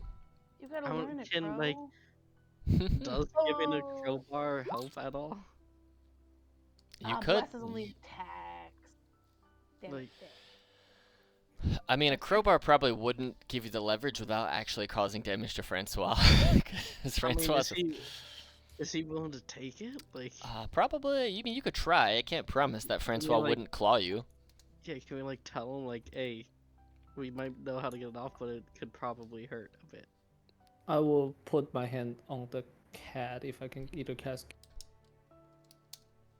Uh, Just if any Yeah, damage is sure. occurred, yeah, I'll hold a spell if possible. Well, okay. You can use a crowbar, and I'll say since it's could very likely hurt Francois, it would lower the DC to 23. Okay, that's an improvement. That is an improvement. That With is an advantage. improvement. With I'll advantage. put a cure wound up to level 2. Is there anything else that we can do? Do I mean, this we is just do your first something? attempt. If you want to try and infuse it with magic, or try and utilize your spells in a different way from how they're written, or if you want to try Yeah, I'm trying and to think. do other things, like, I mean, if you, I'm just looking through your guys' spell list just to kind of see like what you guys even have. I mean, there are things that you have on there that you could utilize. You could make ropes out of web. You could try and heat it up, or you could try and burn it or something, or you could. I feel like heating it up would hurt Francois a lot. Yeah, I mean, there are certainly things you can try. You can also just try and pull it off his neck without snapping it in half, using Francois' natural cat neck dexterity. Yeah. I would also what say did you that say? you could, if you wanted to, between all of you, if this doesn't work, if you wanted to try and figure out a way to kind of try and suffuse all of your combined different sources of magics, because yours is arcane. You have one arcane, one natural, and one divine. You could figure out a way to maybe combine all of them and just dispel it. Ooh. Unless I can re-prepare my spell. I mean, you could basically, after every long rest, you can change it. So I would say if you wanted to, if you have a spell that you think is absolutely perfect in this moment, then sure. I do have heat metal. That's yikes. Yikes. That's up to you. That It's would hurt. Not, it's gonna hurt like shit. Yeah. To the What? kitty. What do you think the DC would be if we like tried to pull it off and then Isn't that Francois 23? helped us? Well, right now Well, it's that's- 23 using I a think that's crowbar the- at advantage. Yeah. If we were just like trying to use our dex to just like slide it off. Here's the thing, if it helps you any better, or any more, I will tell you that Francois has natural resistance to cold. Yeah, we could try freezing it. I do have transmutation. Yeah, I do realize I'm not. I'm also Wildfire resistant through to cold. If you do something that's cold and then I try to pull it off, then theoretically that wouldn't hurt me as much. Okay, can I like... Can I try with like 2? Can I change Dissonant Whispers to cold? Yeah. Yeah, you certainly I- can. Would like 2 Dissonant Whispers be enough to like freeze it, you think? Oh, that's the route you're going to go. I thought you would do something like doing an ice flame from Green Flame Blade and just creating an ice path, but if you want to try it with Dissonant Whispers and try and... Ice path. Ooh, You can do it however you want. I'm would okay with you. Would freezing metal make it easier to break? Okay, what kind Is of that- wild shaping? You can brittleize it. But yeah, I mean, hell, you may roll a 23 off the rip and just snap it right in half. Who knows? Okay, you know what? Let's go for the 20. Let's try to roll Okay, the 23. try. Guys, Let's try okay? 23. You have We're just- advantage. Can We're I? just Would gonna- if I like cast a mage hand in to help? Would that make it lower? I'd say it can make it a 22. 22. guys. Bet.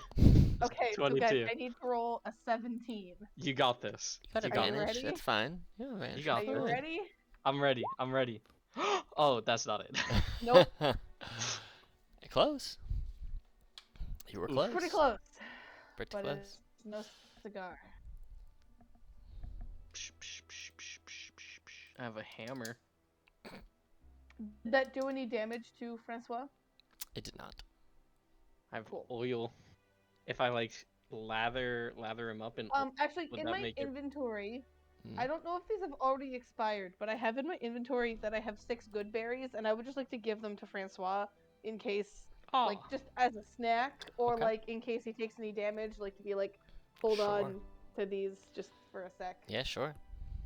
All right, you gave him good Regardless berries. of whether or not, if they're good or not at this point. I'm do you just gonna guys keep them out of my do you inventory. guys want to try lathering him up in oil and then just try to like pull it off? Lube! Yes! I don't, wait, you Yes. have oil? It I do will. have It will I lower can- it by 2. I can- I can probably wild shape myself to something that produce oil.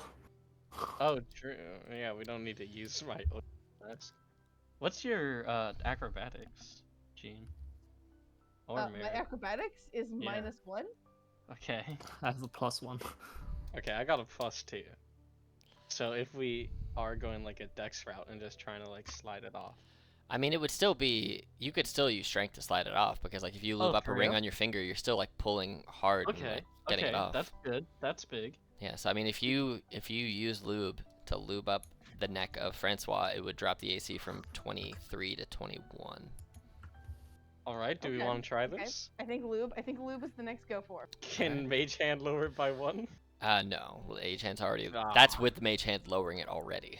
Okay, for sure. So if for you sure. stop using Mage Hand, it goes to 22.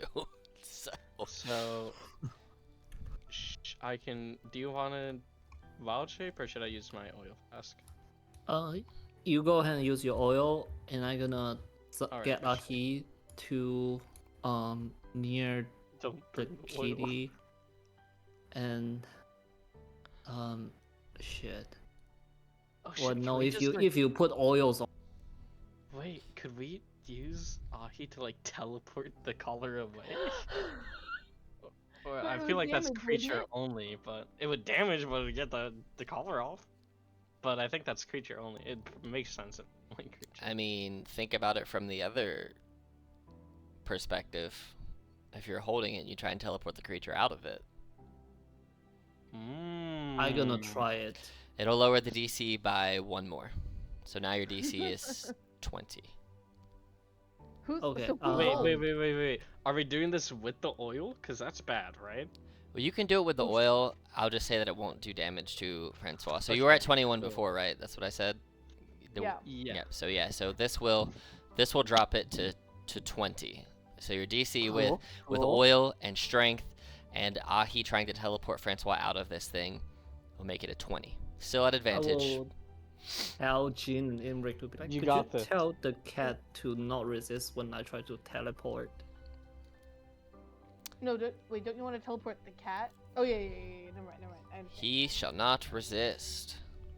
Okay. Ooh. Okay. Am I We rolling got again? this. Yeah. Yeah, you got this. It's your Plus athletics 5 at advantage. Yep. Just gotta get a 20. You gotta roll a 15.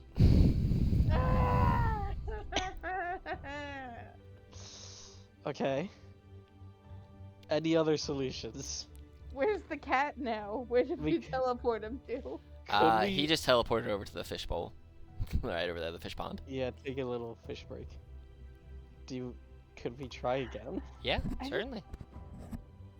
Hopefully he isn't getting that agitated. Eat your fish. He's not super happy, but he eats a fish and chills out a little bit. Okay, cool. Do we want to try again? Ooh. Or do we got other solutions? I mean, yeah, no, we're gonna have to just keep trying. I don't think we have anything else to lower the DC. Does- I don't know, If would I like using rope use any leverage? Would that be? I We already feel have the like it crowbar wouldn't. doing the leverage, right? So like, Yeah, but maybe if like I get we to can use a rope. if I get to change my spell list either by pray or a long rest, I would be able to get prepared heat metal. I will tell you Level that sounds won't scary, dude. that won't lower it. That'll make him mad. Yeah, heat metal sounds real scary. the heat metal, like it could work, but it feels like it's not worth the risk. I will Okay. say that you've used the feat before. I just don't think you thought about using it in this way. You have the telekinetic shove that you could use, True. so you could combo that with the teleportation and just try and force him out of it while True. everything else is happening. That would lower the DC by additional 1, so you take it to 19. 19. 19, guys. Bet. Let's do 19. Shove? I got telekinetic shove.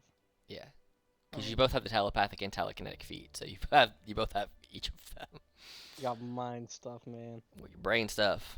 Brains. Brain stuff. So yeah, it's a DC Brains. 19 now with advantage athletics check. Bet. All right. That was try to- disadvantage. I'm Well, sorry. you rolled a 19. Guys, We win? As we you win. We win at D&D? We won as D&D. you're holding with all of your strength this collar, oil on the back of its neck. You see, you know when cats like they get their head stuck and they're trying to like pull out and like pull themselves Yeah, out and they're like yeah. leaning back like they're stuck in a gate. Francois is doing that as Genevieve, you have your heels planted. And you see Ahi kind of goes to the back of Francois as to not set him ablaze. And at Marin's command and Imric kind of watching, you snap to have Ahi teleport and Imric simultaneously. You with your brain just kind of put a pulse wave into the air. Yes. You hold because there's a lot of force going the opposite direction of where you are, Genevieve, and all of your Goliath strength, your heels dig in and you start to feel them grinding through the wooden docks of Yes. this, and you catch yourself at the very last second as you pull and it rips the collar off of Francois. And then Francois kind of does that cat shaky thing like he's just been caught and looks at all of you and just says, well, thank you. I'm free. I'll tell you that I think based on where I think he went a week east of here. I don't know the town name, but I know there is one about a week's travel from here. I would use the collar. You can probably track him with that somehow, Oh some yeah, way. I'm keeping this. I put it in my pocket. Oh, It's excellent. mine. Be careful. Don't put it on, because then he'll control you. But I'm going back home.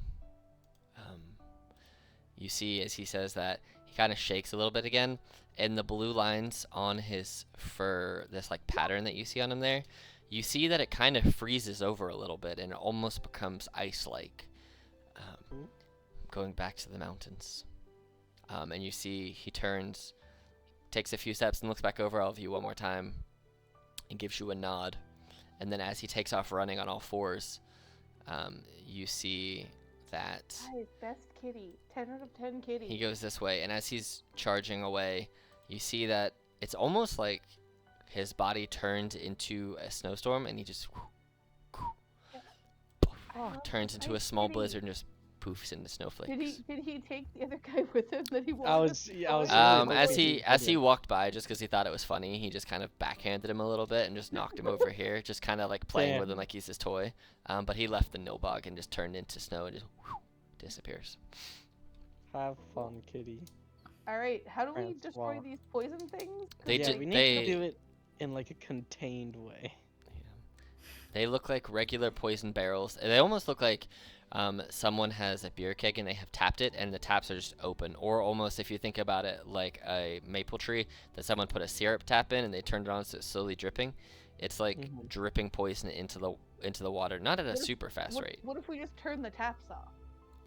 That seems like it would work. Before But- he does that, I will grab like a few vial from my. I Yeah. was also questioning Grab if I some. were to dip my javelins into it, would that have any effect? You Ooh. see that it doesn't seem to have like a long-term effect because it does fall off. Like you dip it in there and it kind of coats it temporarily. After about a Yeah. minute, it just kind of sloshes off. So I mean, you could certainly take as much as you can carry, and then you can use it as poison to dip stuff in to apply. I would say if you're using vials, you can basically fill as many vials as you have. And if you I would don't like have to any empty vials, my water skin and fill it with poison. okay. I'll also say there are this many vials, this plus 2 in the house. 3. There are 3 vials in the house. So there's 3 vials. So you could fill up 3 vials of poison. And if it doesn't say poison in D&D Beyond, you could just take acid vials and just change it to poison. And just poison damage I- instead of acid. Give her my empty oil flask. Oh, for sure. You Ooh, can fill that up too. You ooh. can put a pint of, I think, because you used, how much oil did you have? I just had one flask. I don't Okay. know how much. Is So in you it. now can put 1 pint of poison in there. Hell yeah. I think that's And how then much they I just- carry. I just filled my water skin with 4 pints of Yeah. poison. So you now have 5 points of poison plus 3 vials of poison plus however much additional poison, Marin, you want to take with you that you can carry. So How else are we gonna carry it? that's a good point. You can just carry the whole barrel. I'm gonna keep my water I- skin. Okay. We could just turn it We're off gonna and have use it for the one. fairy come down and take them up. Pick them Yeah. up, Yeah. since they Can can I- do reduce. Well, Oh, that's- true. Is it just basic poison vial on D&D Beyond? Probably. I haven't actually looked, but if it's not poison vial, I know there's one for acid vial, and it'll just do the same thing, but it's poison instead of acid. Let's see. We can turn off. the Oh yeah, just taps. basic poison vial. Yep, that's what it is. So, yeah, so just basic poison vial. But we'll say this is, so the reason this is so, we'll say it's a combined necrotic poison, so it's 1d4 poison and 1d4 necrotic. Because this is kind of doing Damn. both, but because it's slowly dripping into the water and there's coming from 4 different sources, it's not like a super fast thing and it's slowly poisoning everything over time. And this has been going on for about a week or more. And so that's why everything's kind of going as it is. But once it gets into the roots, it absorbs very quickly. It's just getting there and getting absorbed is what took time. So. Gotcha. But yeah, so it'll do, so you can just add, if you add that to your sheet, make a little note that it also does 1d4 necrotic, and we'll say the DC is 12 instead of 10. So, no, so not super easy, not super challenging, but it'll be half damage regardless. So, there you go. Cool. All right.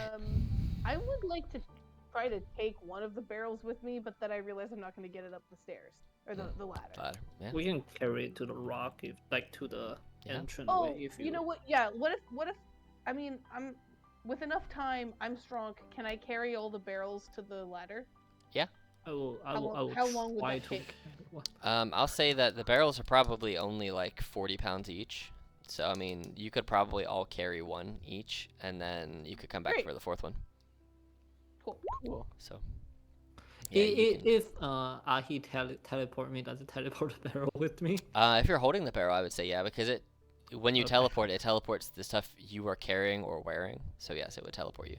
So really, Okay. Ahi could just bamf all of you. Like if you're holding two of them, Genevieve, Ahi could Yeah. just bamf all of you 15 feet at a time every few seconds. Just bam, bam, Great. bam, bam. We'll do that. We'll do that Bump, for a little bit. Bump. Every few teleports, so you have to wait a second and let the barrels not ignite and catch on fire, and then keep going. Did we look? I know we found some spare vials in this house. Is there anything else that we can loot from the cat house? Is There's the a couch really nice? couch. Are there any coins in the couch cushion? We'll say there are this many gold pieces plus 4 in the couch cushion, so 8. 8 gold pieces in the couch cushions. That's a good number. I'm, guys, I'm just gonna take it, but like, next round's on me, you know? Yes, sir. Thank you. You guys Thank you. end up making it back to here, the entrance, with all the barrels. And yeah, you have this swinging ladder down in front of you. Yeah. So the fairies I are not yell there, but up. I'll yell up to the fairies. Hey! They fly down. Hey, Oh, fairies! Oh, It's you're longer scaries. oh, you're alive. You're alive. Good. Is it safe? I think so. No. There's no cats. There's no other things. We got some poison we barrels have that need to make. enough?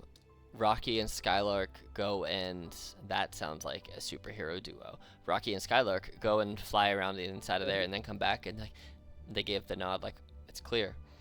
Can you help us bring these big barrels up here with your like reducing abilities? Oh, sure, I guess. What do you intend to do with them? They are clearly causing your crops to. Well, yeah, die. mostly if we destroy them here, they'll just split by your crops. So that was like problem number one. But Good also job. just like, hey, free poison. Good job. Sure. I don't think we can just let you leave with it all, but we can definitely take it up there, and you can take whatever you need. I don't think you want to carry 4 barrels worth of poison. It's very large. But yeah, no, sure. I don't want to carry 4 barrels of poison. Some, if you have any more vials or like water bottles or We could definitely probably get it. liquid containers. I think we probably have enough extra stuff to let you carry like 2 gallons or that, if that works for you. Damn. I will take 2 gallons of poison. Okay. So they help teleport everything for you, reduce Yeah, everything. How big And, are these barrels? they're like regular barrels. They're like How many they're like gallons is they're in like a barrel? I don't know, a lot. But 2 gallons is not that much when you think about all 4 barrels. So Yeah. Oh yeah, no.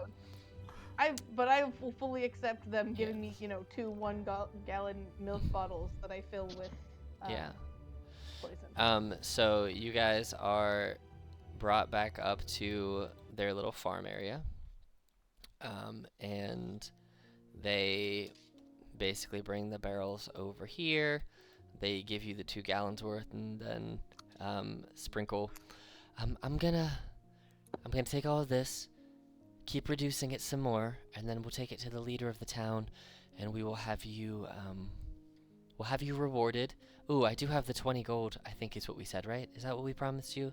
20 gold and some friends? I was gonna say I feel like no one paid attention to how much gold because we Yeah, just I did played, not pets. remember. But like, sure. All right.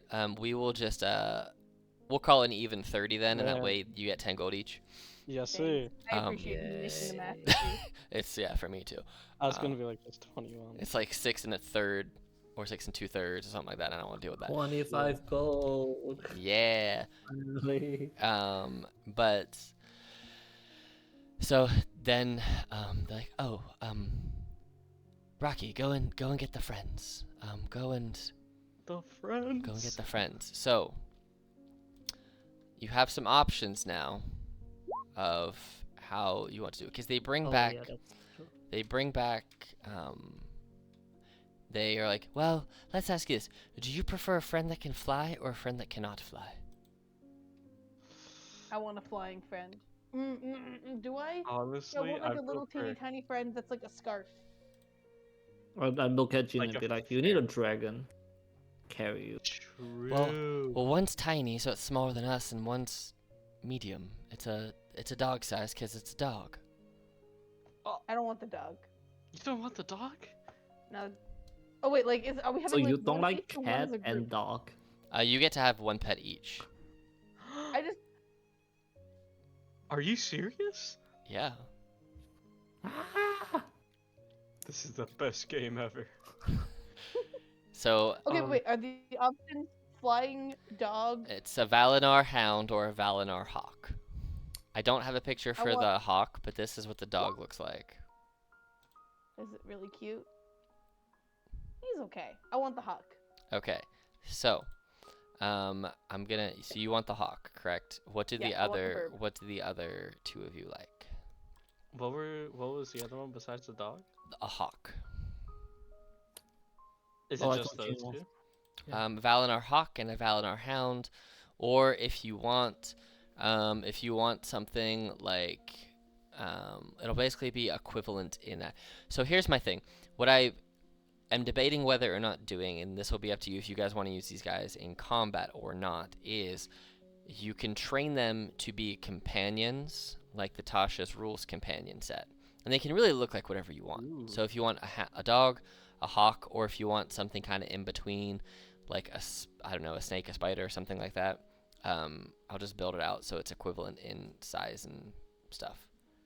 So it's up to you. I'll take a dog, like exactly what this dog looks like. That's Alright, perfect. hopefully I can add it into your character sheet as an extra. I probably can. I'm gonna try. Alright. And you want the hawk, you said? Oh, there's a Valinor steed, which is a horse, but that's a bit big. So, I can't be doing a horse. Alright, so you got the hound, you want a hawk. How about you, Marin? What are you feeling? I can get something probably smaller. Yeah, if you want something smaller, we can definitely do that. If you want something, do you want something that flies? Do you want something that, because these things are out permanently, right? Because these aren't like, these are fey creatures, but they're also out all the time. They're your pets. You don't have to like feed them and all that mechanic stuff. But I will have an owl. an if owl. that's good. All right. Yeah. So what I will do then is on your sheet, it'll just be the hawk stat block, and I'll just rename it a Valinor owl. It'll Okay. do the same thing. It'll just be that it's just quieter when it flies, basically. So I got two bird companion when my fire spirit is around. Hmm. So one of them's You're just gonna around breathe all the time. Yeah. So here is it's in all of your guys' extras now. So if you refresh your sheet and go to extras, you have your friends. They understand Common, Elvish, and Sylvan, but they cannot speak. They can attack on command, but I will tell you, if you put them into combat, they are also, able to be attacked. But we can stat them out a little bit later using the companion stat block if you want to go that route. If you don't want them to be companions or go that route, we don't have to do that. It's just an option if you want to. So if I telepathically communicate with my owl and he can speak Sylvan, can I understand Sylvan to a degree? So it can understand those, but it cannot speak them. So Okay. so it can if someone speaks to it in Sylvan, it will understand it, but it cannot communicate back other than like dog barks and hawk guy- screeches. This guy has a Okay. higher AC than me, even with Mage. He's your protector. God damn. But yes, so you guys now successfully have Valinor hounds and hawks. You basically have adopted some friends. We got pets. And you We got got pets. But with that, after your pets are brought to you, and you spend about an hour kind of bonding, getting to know them a little bit. And Sprinkle kind of tells you that since they're Fae, they don't require the same type of care as non-Fae creatures. They are able to, they'll find food on their own. There's no concern for that, nothing like that. I mean, they'll eat if you feed them, but you don't have to. They can take care of themselves in that way. And that you and them can communicate up to 100 feet with each other telepathically. So, Yes, sir. with your bonded animal. So, but yes, so you guys spend the hour getting to know your animals. You can name them whenever you want, make them look like whatever you want. And then they tell you, well, I think we should take you to go and see the speaker. They'll be very glad to see that the problem has been taken care of and is slowly resolving. And you see at this point, some of the black and green necrosis on the trees is starting to rescend a little bit. Like, not super quickly, but it's starting to die down. In a good way die down, not a bad way die down. And Sprinkle also says, it's really hard to get these Valinor Fae to bond with non-fairies and elves. So the fact that they bound with you so easily, it only means that there are great things destined for you three in the future. Oh. So. But, enough jibber jabber. I think we should take you to see the speaker. And I think they will want to reward you, and who knows, maybe they can help you find the person you're looking for. So. But, with that, we'll pick up next time with you guys heading to see the speaker, and then if you want to do anything in the town before you speak to them or after them, magical bowling is still a thing that's out there, and other fun little storefront Right, things are Magical available. bowling. Look, I would have Yeah, never we should remembered try that. magical bowling. Gotta do magical bowling next time, guys. But Next time being, oh wait, recording over first. But yes, so with that, we'll pick up next time, and we will have more good times. So, all right. Yes, sir. Yes, sir. Mhm.